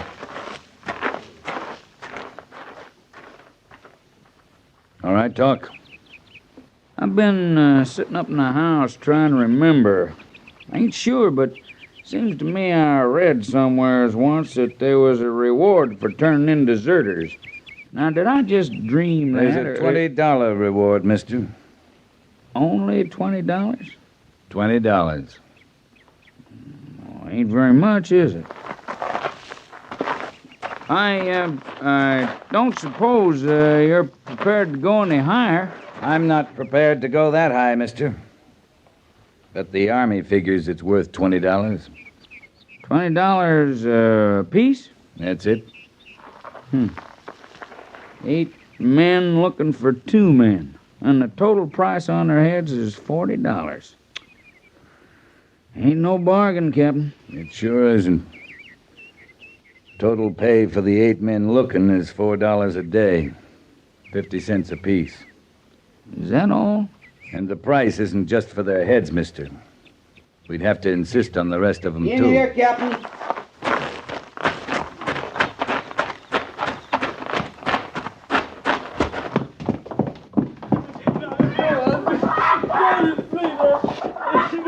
He was in the loft. He called down to me, then he come down himself. Patchen up there, too, boy? No, sir. No, sir, he run. I don't know how far.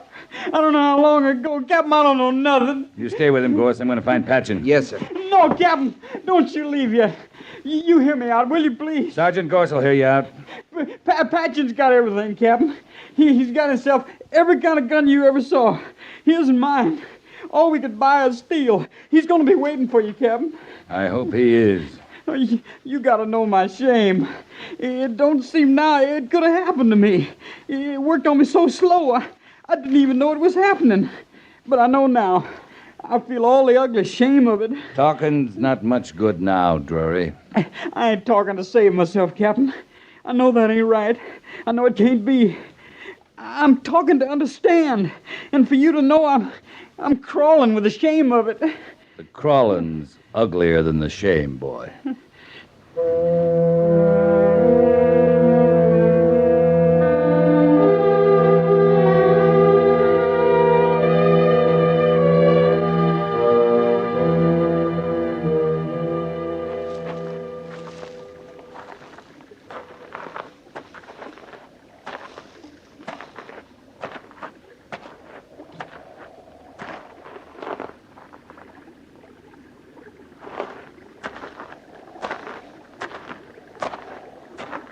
You come alone, Quince? I'm alone, Patchen. That'd be your way, wouldn't it? Big, brave, alone. You must be the bravest man there is, Quince. Come on down, Patchen. I ain't coming down. I waited too long for this. I'm staying right here, and you're staying right there. You got plenty water? Understand, I ain't aiming for you, Quince. I'm just trying out my arsenal. That was my pistol.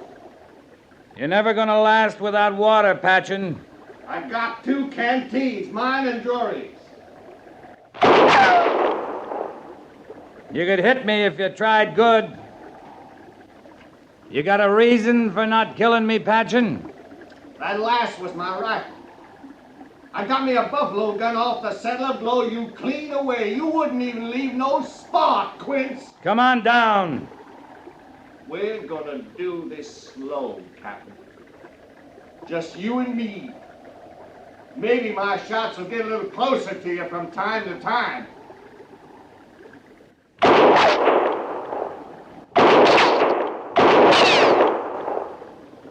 We'll keep it slow a while. I want you to die a long time, Quince. 5 days and 5 nights of dying. Remember, Quince? I remember. You want me to die, all right. Long time of dying. But you aren't the man to kill me, Patchen.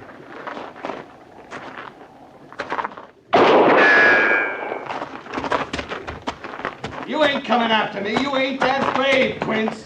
Don't take a brave man to come after you, Patchen. Just takes a man.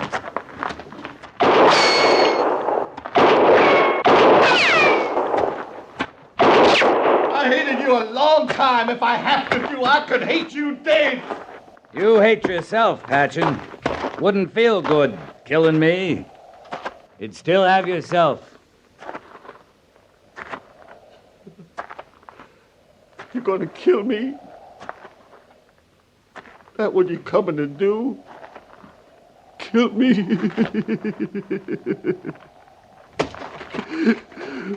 Please. Please don't kill me. I'm not gonna kill you, Patchen. Wouldn't feel good. Killing a coward. Get up.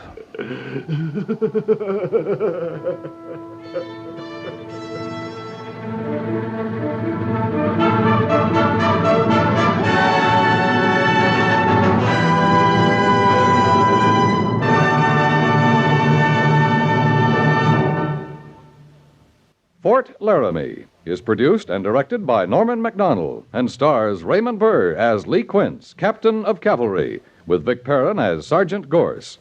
The script was specially written for Fort Laramie by Kathleen Height, with sound patterns by Bill James and Ray Kemper.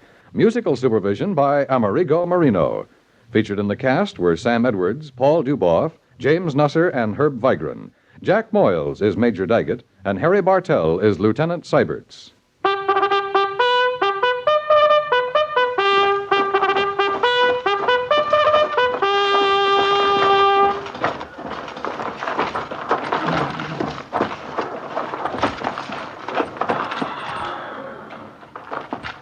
Company, attention!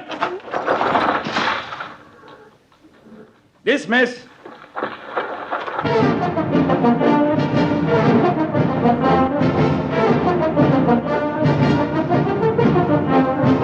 Next week, another transcribed story of the Northwest frontier and the troopers who fought under Lee Quince, Captain of Cavalry.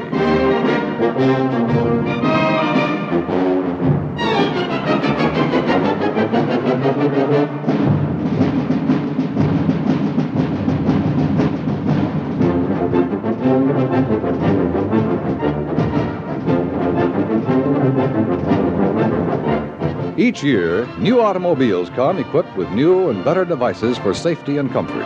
But there's one device for comfort and safety that you'll have to manufacture for yourself, no matter how advanced our technology becomes. And that device is a smile. A sense of humor and a friendly attitude toward other drivers on the highway is sure to earn courtesy and consideration in return.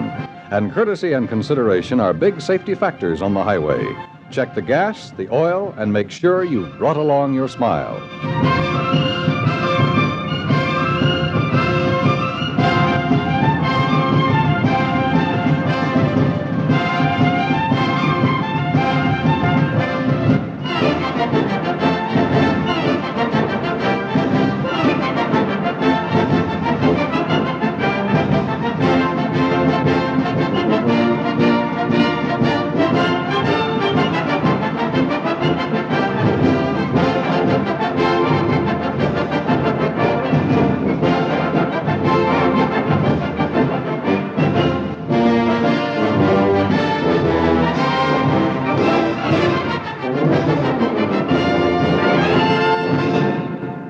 Sometimes our past does come back to haunt us, doesn't it? 70 years ago, July 15, 1956, Fort Laramie, here on Classic Radio Theater with Wyatt Cox. On that same day, July 15, 1956, we heard from William Conrad in Gunsmoke, and that's next.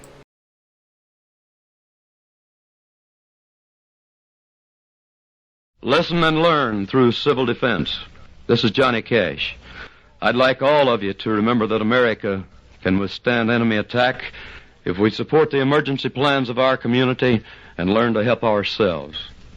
Make sure you're prepared. Contact your local civil defense office today. We go from Fort Laramie to Dodge City, Kansas, and see what's going on with Marshal Matt Dillon and all of the crew at Gunsmoke. This episode, from 70 years ago, July 15, 1956, is about the letter of the law.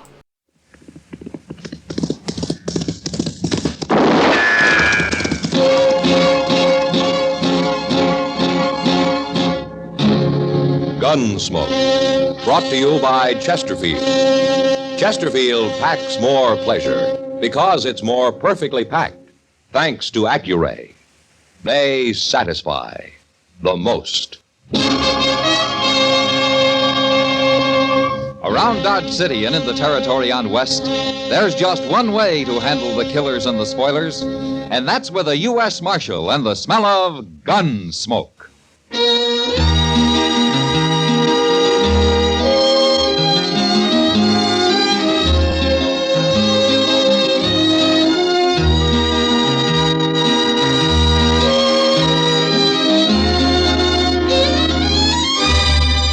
Gunsmoke, starring William Conrad. The transcribed story of the violence that moved west with young America. And the story of a man who moved with it. I'm that man, Matt Dillon, United States Marshal. The first man they look for and the last they want to meet.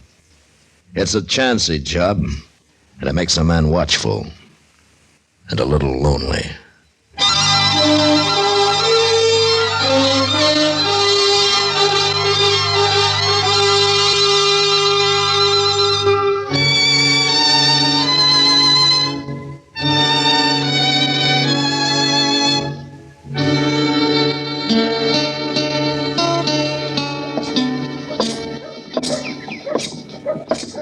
Morning, Kitty.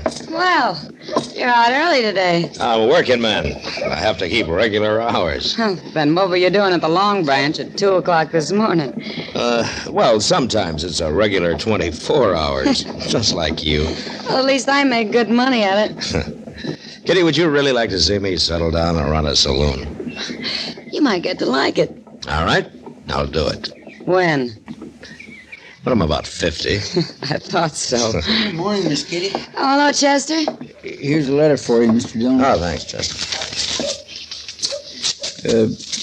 The envelope says it's from Judge Rambo over in Wichita. Mm-hmm. Anything important? Yeah, it's a court order for eviction. Yeah, seems Brandon Teak didn't file legally on his land over by Wagon Mountain. Did you say Brandon Teak? Oh, do you know him, Kitty? Everybody knew him around Abilene. Yeah, he had a pretty bad reputation then, I guess. Doesn't he still? Well, I haven't seen him for some time, but he's married now, and he's trying to prove up some land. Well, I don't envy you trying to put him off it. Brandon Teak never shoved very easy, that I recall. Well, we'll ride out there this afternoon, Chester. Be sure your gun's loaded, Matt. Yeah, well, maybe I won't need it, Kitty. Want to bet? No, I guess not.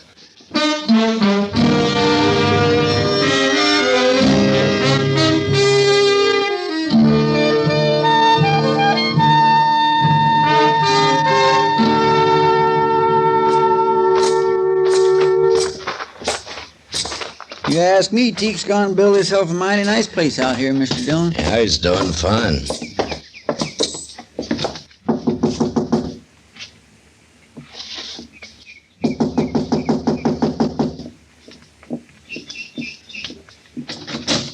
Hello, Teak. Hello, Marshal. Chester? All right, Teak. What brings you out this way? Well, here, you might as well read it yourself. What's this? Court order. Immediate eviction. What's this all about, Marshal? I got my deed to this place. Yeah, but you failed to register it at the land office, Teak. Nobody told me about that. I'm sorry. You'll be a whole lot sorry you try to put me off this land, Marshal. Brandon, who are you talking to? You stay inside, Sarah. It ain't nothing. Well, then it won't hurt if I come out. This is my wife, Marshal Dillon and Chester Proudfoot. How do you do, mister? Is there trouble, Brandon? They say we got no legal right to this place, Sarah. I didn't register the deed or some fool thing. Oh, no. Now, don't you worry. Ain't nobody gonna move us off, law or no law. It's a court order, Teak. I ain't wore a gun since I got married, Marshal, but I can sure go put one on. We're going to have a child, Marshal. Most any day now. And we ain't moving. We ain't starting over again. Oh, if we have to, we can do it. I'd rather die and see you go to fighting again, Brandon. Now you think on it. It's a hard thing for a man to swallow, but I can't go again her.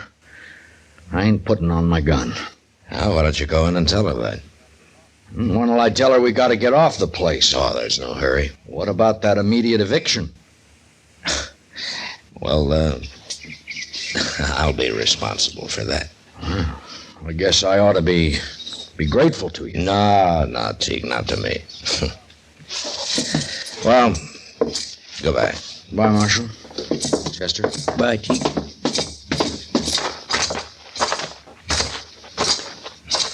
When are you going to put him off, Mr. Dillon? I'm going over to Wichita, Chester. I'll find out there.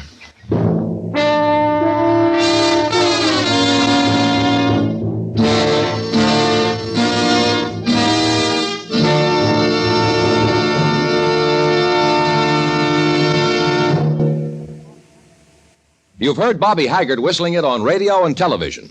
Right now, a country-style version. Okay, partners?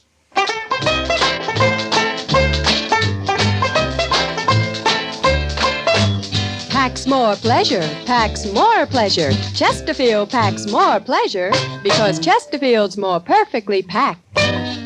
It stands to reason a cigarette made better and packed better, smokes better, tastes better. And Chesterfield is more perfectly packed by Accuray. This electronic miracle removes human error in cigarette manufacture. So Accuray Chesterfield is firm and pleasing to the lips, mild yet deeply satisfying. Yes, Chesterfield gives you something no other cigarette can give you. Chesterfield packs more pleasure because Chesterfield's more perfectly packed. To the touch, to the taste, Chesterfield packs more pleasure because it's more perfectly packed. By Chesterfield, mild, yet they satisfy the most.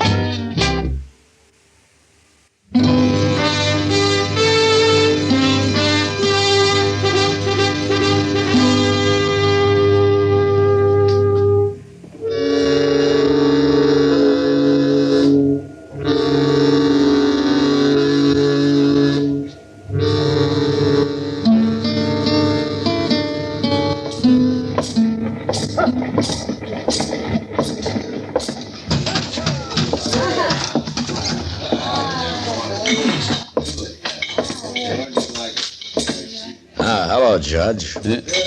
Marshal Dillon. What are you doing in Wichita? Well, I came to see you. Oh, that's all? It's about that court order you sent me, Judge.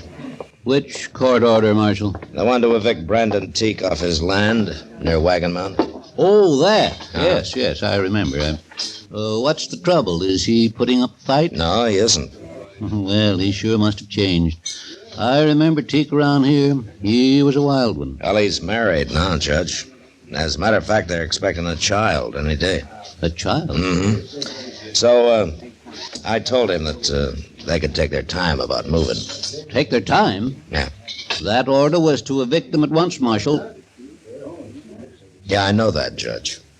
There's no room for sentiment in the law, Marshal Dillon. What's right is right, and what's legal is legal. Look, Judge, Teak's been on that land for over a year. How come this business about failing to register his deed just came up? It was only recently brought to my attention. And who brought it to your attention? Lee Sprague. Not that it makes any difference. Lee Sprague, huh? Yes. He owns a lot of land around Wagon Mountain, doesn't he? And he's filed on this. There's nothing irregular about it, Marshal, if that's what you're thinking. Legally, I'm sure everything's correct, Judge. You can't argue with facts, Marshal. Now stop being a sentimental fool and go do your duty. Brandon Teak's a changed man, Judge. He's done more than prove up that land. He's proved himself up, too. Homestead Act, 1862, paragraph 12. After 1 year, if the deed to such land is not duly recorded at the nearest government office... Oh, never mind, Judge. I know how it reads. Well, then start acting like it. I can hold even a United States Marshal in contempt of court, you know. Yeah, sure you can. You got a lot of power, Judge. But there's only one thing wrong. And what's that? You never learned how to use it.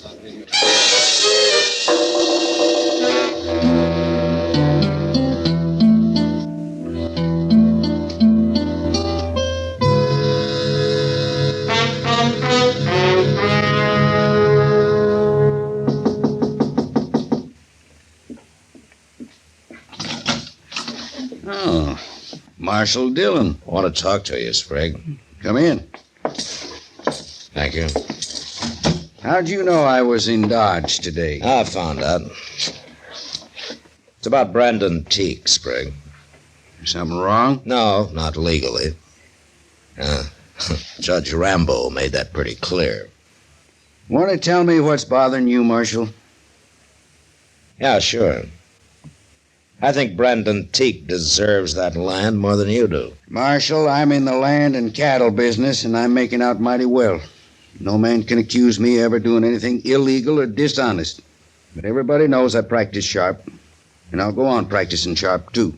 Even against a man like Teak, who's hung up his gun and settled down and tried to make a life for him and his family?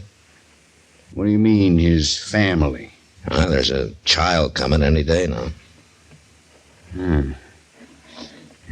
Then he's better off in town, Marshal. What? My wife stayed in the country. That's why I lost her. Looks to me I'm doing Teak a favor. You got an awful easy conscience, Sprague. No use arguing, Marshal. You got your order, now go put him off. No, Sprague, I'm not going to do it. What? I couldn't hold my head up if I had any part of the kind of law you and Judge Rambo want. You mean that? I do. I ain't going to let you stand in my way, Marshal. You're in for trouble.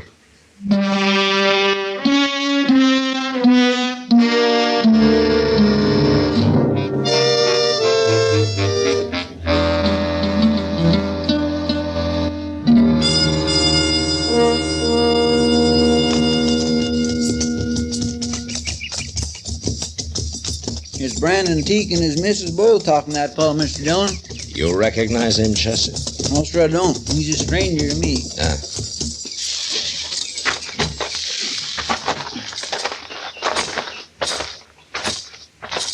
Looks like they're all head up over something, don't it? Yeah. Miss Teak hadn't ought to be standing out in the heat of the day this We'll way. let Marshal Dillon settle this, Haley. He's got nothing to do with it no more. Man, How to do, Marshal? what's the trouble here, Teak? You told me there was no hurry about our leaving, Marshal. Wait a minute. Where'd you get that badge, mister? Who are you? I'm Jim Haley, Marshal. Deputy Sheriff from Wichita. Wichita? Well, how'd you get here? I took the Santa Fe to Dodge, then I rented me a horse. Answer me, Haley. Judge Rambo sent me. I guess he felt the law needed a little enforcing down this way. He's got a court order, Marshal, just like the one you had. It's plumb legal. And I want you people to pack up and be out of here by tomorrow. Just a minute, Haley. I can take care of him, Marshal. No, Brandon, there'll be no fighting. Now, Sarah... You ain't gonna do nothing except move, Teak, and right now. No! Woman, you let go my arm! Sarah!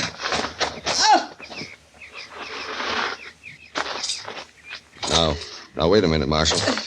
She shouldn't have grabbed my arm like that. I was only trying to do... Get his gun, Chester. Yes, sir. Is she hurt, Teak? You all right, Sarah? I'll be all right. She only grabbed his arm. He's gone and hurt her, Marshal, flinging her off like that. Chester. Yes, sir. Jump on your horse and ride for Dodge, huh? Tell Doc to get out here. Fast.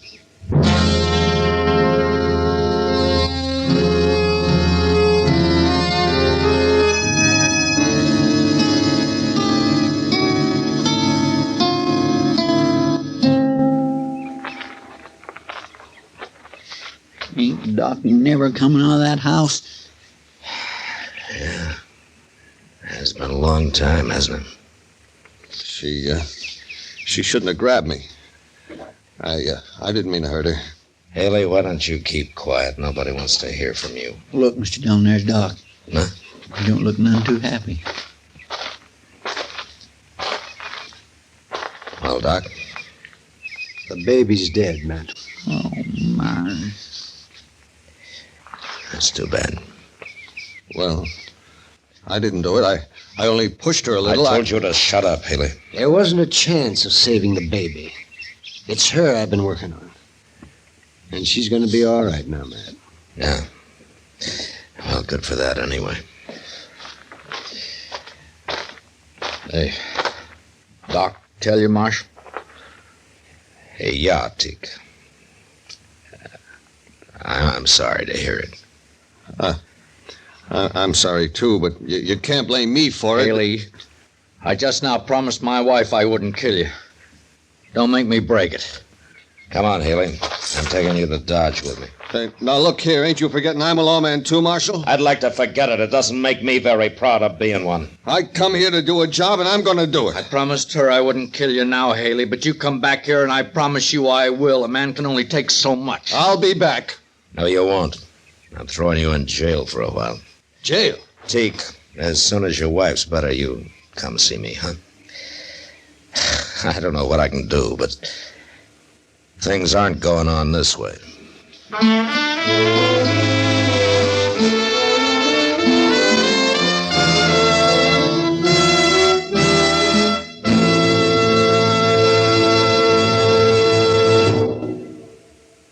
Where are you listening to Gunsmoke? In your kitchen? Getting ready for Sunday supper? Maybe in your living room, relaxing? Or out driving? Say, be sure and watch the road. But remember, there's pleasure ahead when you smoke Chesterfield. When you satisfy yourself with Chesterfield's better taste and mildness. It stands to reason. A cigarette made better and packed better smokes better, tastes better. And Chesterfield is more perfectly packed by Accuray. This electronic miracle removes human error in cigarette manufacture. So Accuray Chesterfield is firm and pleasing to the lips, mild, yet deeply satisfying. Yes, Chesterfield gives you something no other cigarette can give you. Chesterfield packs more pleasure because Chesterfield's more perfectly packed. To the touch, to the taste, Chesterfield packs more pleasure because it's more perfectly packed. By Chesterfield. Mild, yet they satisfy the most.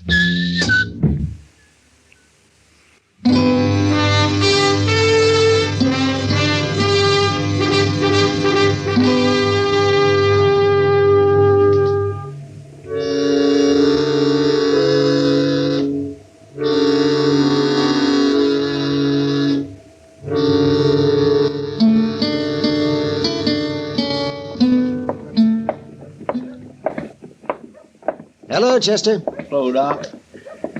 Where's Matt, Chester? In the office, talking to Lee Sprague. Sprague? It's a little late to be talking to him, isn't it? I'd say so. You sure Brandon Teak's coming to Dodge today, Doc? That's what he told me. There's a neighbor woman staying with his wife.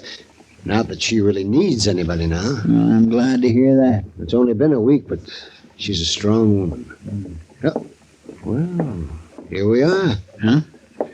Yeah, oh my God, he did come. Hello, Doc. Chester. Oh, hello, Teak. How's the patient? She's pretty good, Doc. Being awful brave about it, but I know how she feels. Only time will cure that. I guess so. Mr. Dillon's in the office, Teak. He wanted you to go right on in when you got here. Okay. Oh, hello, Teak. Come on in. You know Lee Sprague? Yeah, I know him. Hello, Teak. Sprague and I were over at the land office this morning. I think we got everything straightened out. What do you mean? Here. Take a look at this. What is it? That's a deed to the land you're on, Teak, and this time it's legally registered. Yeah, sure. In your name. That's right. You help him with this, Marshal? Well, I wanted to be sure that there weren't any loopholes, Teak. You know, if it wasn't for my wife, you people would have to shoot me off that place. Teak, I want to tell you something. Ain't you said enough, Sprague? No. Now listen. I'm a greedy man, Teak, and I'll take anything I can get legally. But Marshal Dillon here has been talking pretty hard to me lately. Sure, and I've been listening to him, too. I guess I'd have gone right on, and I could have, till I heard about your baby. Why should that matter to you? I lost my son, Teak. But I lost my wife, too. Taking my land gonna help you? You tell him, Marshal. He's not taking your land, Teak. That deed's in his name, ain't it? Didn't you go along to be sure he didn't make any mistakes? There aren't any mistakes this time. Sprague can deed that land to anybody he wants to now. All clear. And it's yours. I'm not giving it to you. It's yours anyway. I'll tell Sarah. And I'll tell her she was right all along about not fighting. Yeah. Well, what about you, Marshal? Ain't there going to be trouble you jailing a deputy sheriff? Well, as soon as he gets back to Wichita, I suppose there might be some trouble, yeah. But don't you worry about that, Teak. I've always wanted to see California anyway.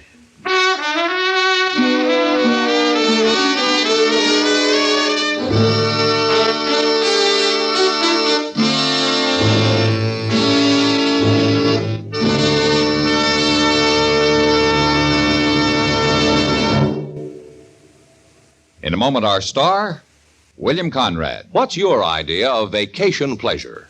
Mountains? Seashore? Lake? Wherever you go, here's an idea for your smoking pleasure. Take along a couple of cartons of Chesterfields. Chesterfields are firm, packed full, give you full-time flavor that's bound to make whatever you're doing more enjoyable. Vacation bound, buy Chesterfields, by the carton. Mild, yet they satisfy the most. You know, on the frontier, a horse thief was often caught and hung because someone else's brand was on the animal he'd stolen. But next week, a man is hung because his horse has no brand at all. But that was the West. Good night. Gunsmoke. Produced and directed by Norman Macdonald, stars William Conrad as Matt Dillon, U.S. Marshal. Our story was specially written for Gunsmoke by John Meston, with music composed and conducted by Rex Corey. Sound patterns by Tom Hanley and Bill James. Featured in the cast were Joseph Kearns, Vic Perrin, Helen Plebe, Paul Dubov, and Will Wright. Farley Bear is Chester, Howard McNear is Doc, and Georgia Ellis is Kitty.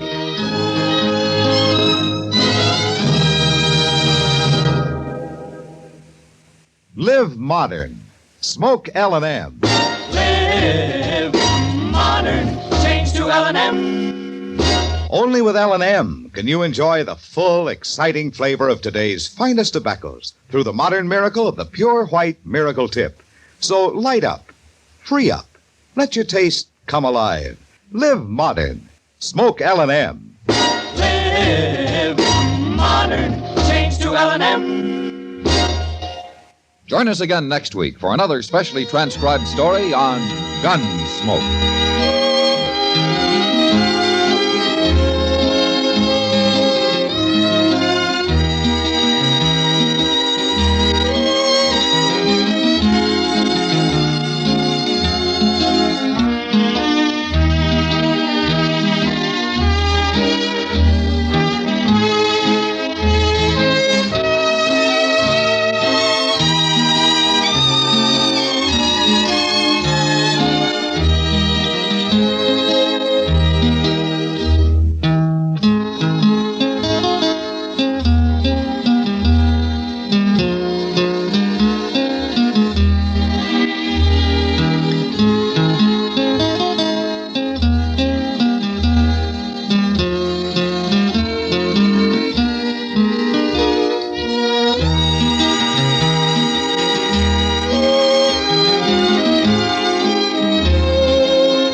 Joseph Kearns could do just about anything, and hearing him there as a retired gunfighter who settled down, kind of interesting.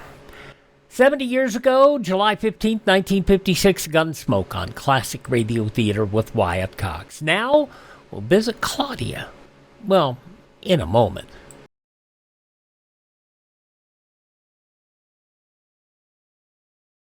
Civil defense is common sense. This is Fred McMurray. Home shelters can be built for as little as $100. Simple plans for building inexpensive home shelters are available free from your civil defense office. Ask for a copy of the Family Fallout Shelter booklet. And the link in the show notes to get those old documents. Don't have to contact anybody. Just click. Now we go back 78 years, July 15th, 1948. Time for Claudia and the new baby to leave the hospital.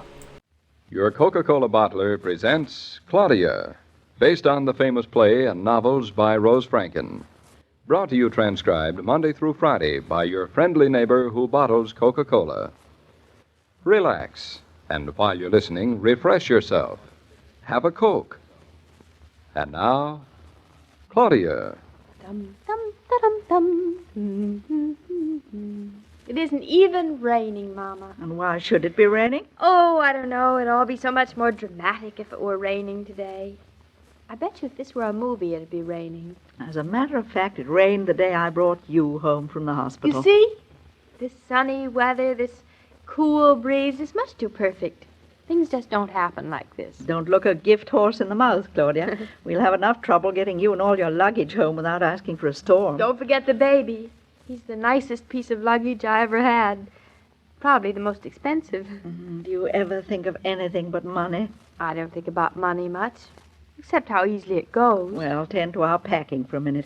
I'd like to get it done before David gets here. What's the problem now? I've got too many pieces for the puzzle. They don't all fit.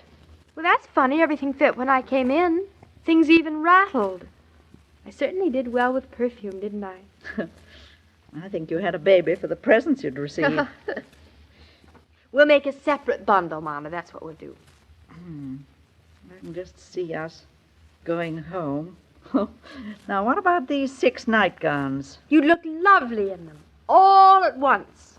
Thank you very much. I never accept hand-me-downs. This is a hand-me-up. Just look at all this lace.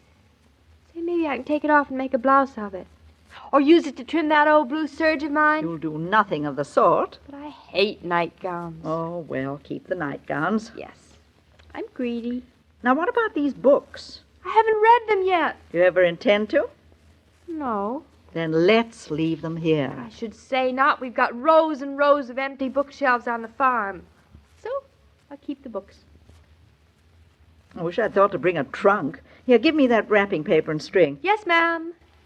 Say, you got yourself pretty dressed up this morning, Mrs. Brown. Nonsense. This is my usual hat. Usual for occasions. I'm trying to wear it out. You will wear it. Out. Oh, Claudia. You're right. This is pretty much of an occasion. I wish I'd brought a hat to wear. It's not the hat that makes the occasion. No, but it helps. I wonder what it'll be like. What, the hat? Us being all together again.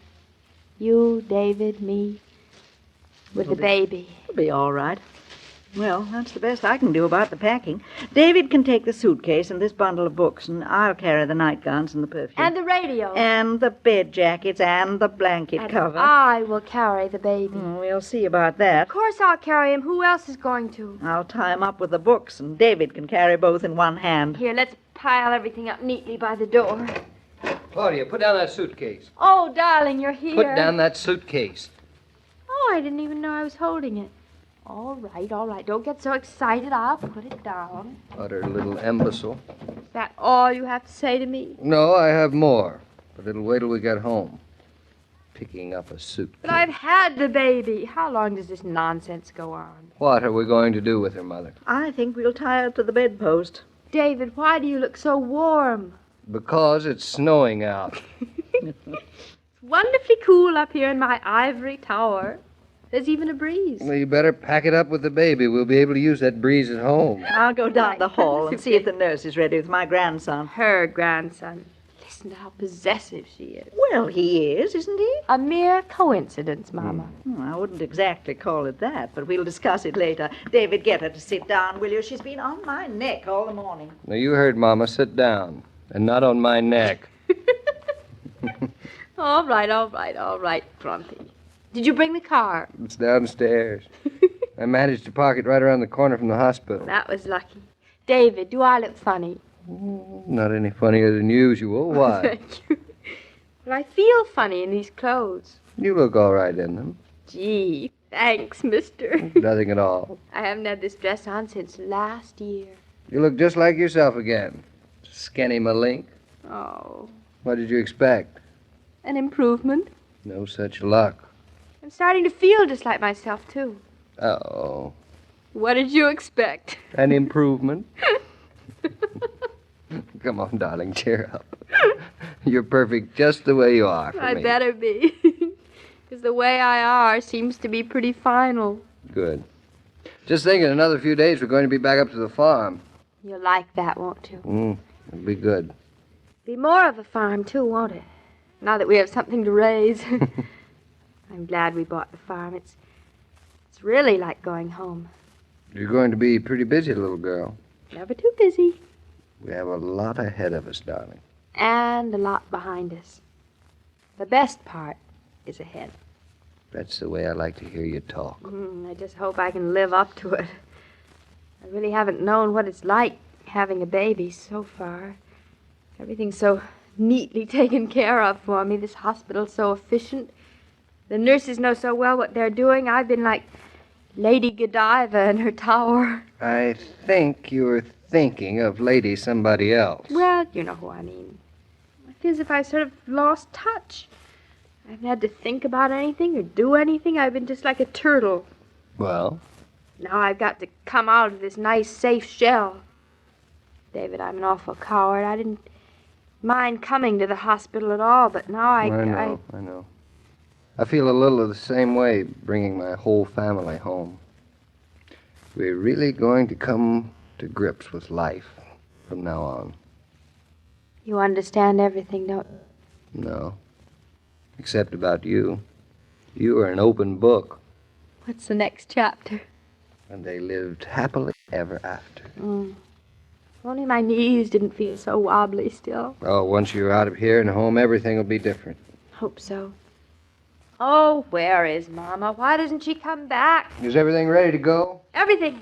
What are we taking with us? Everything. All of this bath powder? Certainly, I've stopped taking baths in water. I'm going to take them in powder from now on. Well, you'll have to use up this stuff. Oh, now it's not as much as it looked, darling. Oh, no. I just had to make six trips to the car and back. Oh, you and Mama. Robbing me of all my hard-earned presents. Mission accomplished. Everything set. Is the baby dressed warmly enough? David, she begins. Doesn't she think anybody has a brain in their head? She's judging by herself, Mama. Didn't answer my question. Is he dressed warmly enough? No, we're going to let him freeze. It's all of 90 out. Supple? Well, forward march. 1, 2, 1. Now, let me see. How will we work this? I could hang this strap around my neck. Yes? Tie the books to the end of it. Oh, fine. And carry the suitcase on my head, and carry this package in my hand, and put this bottle in my vest pocket, and carry this little bundle in my left hand. Why didn't you give the baby something to carry? He's a man, isn't he? I wish he were. Claudia, this is impossible. Nothing is impossible, my lad, if you set your mind to it. But this isn't my mind, it's my back. Well, that should be even easier for you. Now we are even. We better hurry. Miss Kavanagh is waiting at the elevator with the baby. Let him wait a little. We waited long enough for him. Now, where is my pocketbook? I've got it.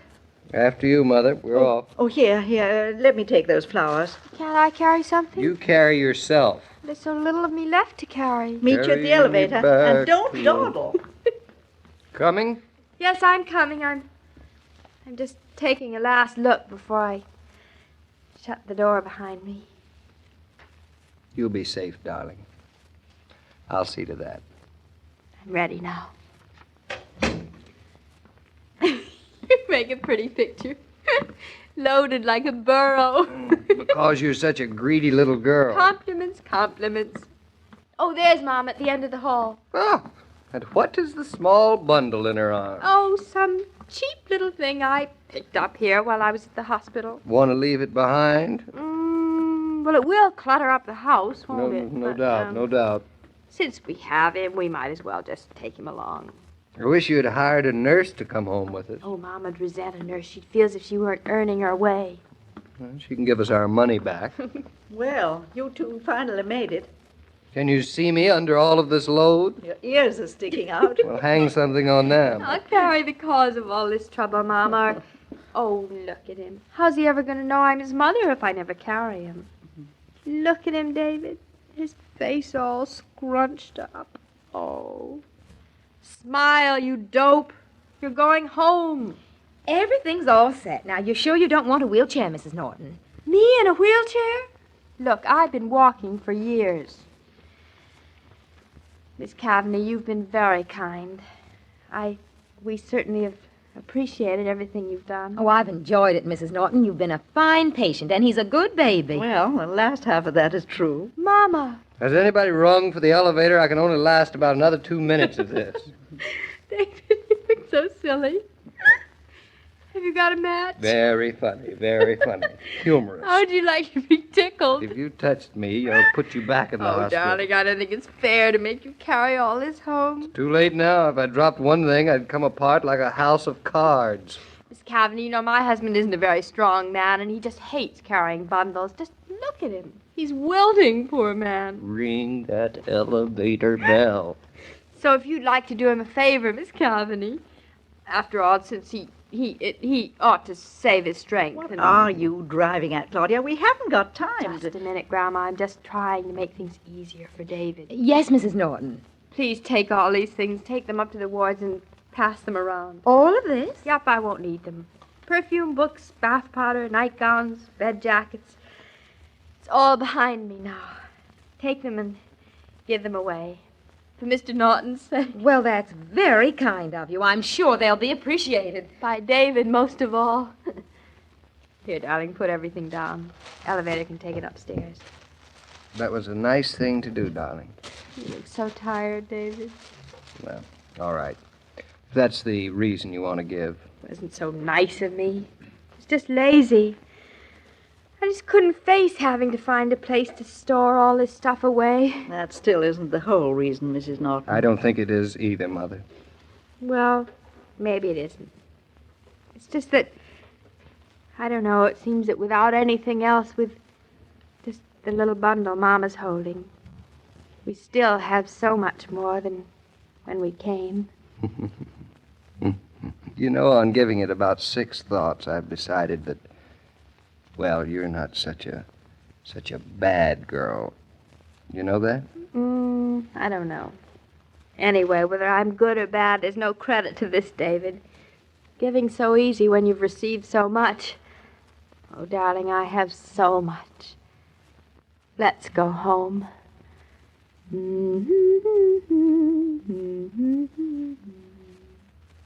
If you're like so many women, you eat a pretty sketchy lunch when you're home alone. I'll tell you how you can make lunchtime refreshment time. Add ice-cold Coca-Cola to your noonday menu.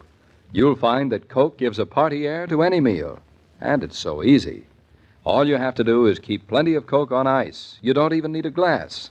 Open the bottle, and delicious welcome refreshment awaits you. Oh, Joe, I just wanted to say goodbye to you before we left for home. Well, goodbye, David, and good luck. You mean we still need it? More than ever. That bodes no good. According to my experience with a new member of the family, things really start percolating when you get home. Oh, I see. For instance, have you faced the facts of a baby feeding schedule? Yes, 10 o'clock at night, 2 in the morning, 6 o'clock in the morning. I'm starting to see what you mean. Well, you'll see even better what I mean at 2 a.m. tomorrow morning. So go home, David, and catch 40 winks while you can, Thanks will you? for the tip. So long, Joe. Goodbye, David. See you tomorrow at 2 in the morning. Every day, Monday through Friday, Claudia comes to you transcribed with the best wishes of your friendly neighbor who bottles Coca-Cola. So listen again tomorrow at the same time. And now this is Joe King saying au revoir. And remember, whoever you are, whatever you do, wherever you may be, when you think of refreshment, think of Coca-Cola. For Coca-Cola makes any pause the pause that refreshes. And ice-cold Coca-Cola is everywhere. This broadcast of Claudia was supervised and directed by William Brown Maloney.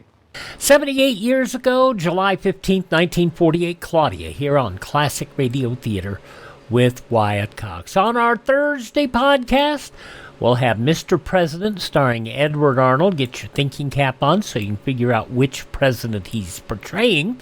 Also, Suspense. The Man Who Knew How to Hate. 2 men growing less casual and more problematic in their relationship. Let George do it, and what became of Terry Cable. I Was a Communist for the FBI, Rich Man, Poor Man, and Claudia. That's all coming up tomorrow. Have yourself a great day. We will see you Thursday for more Classic Radio Theater. I'm Wyatt Cox.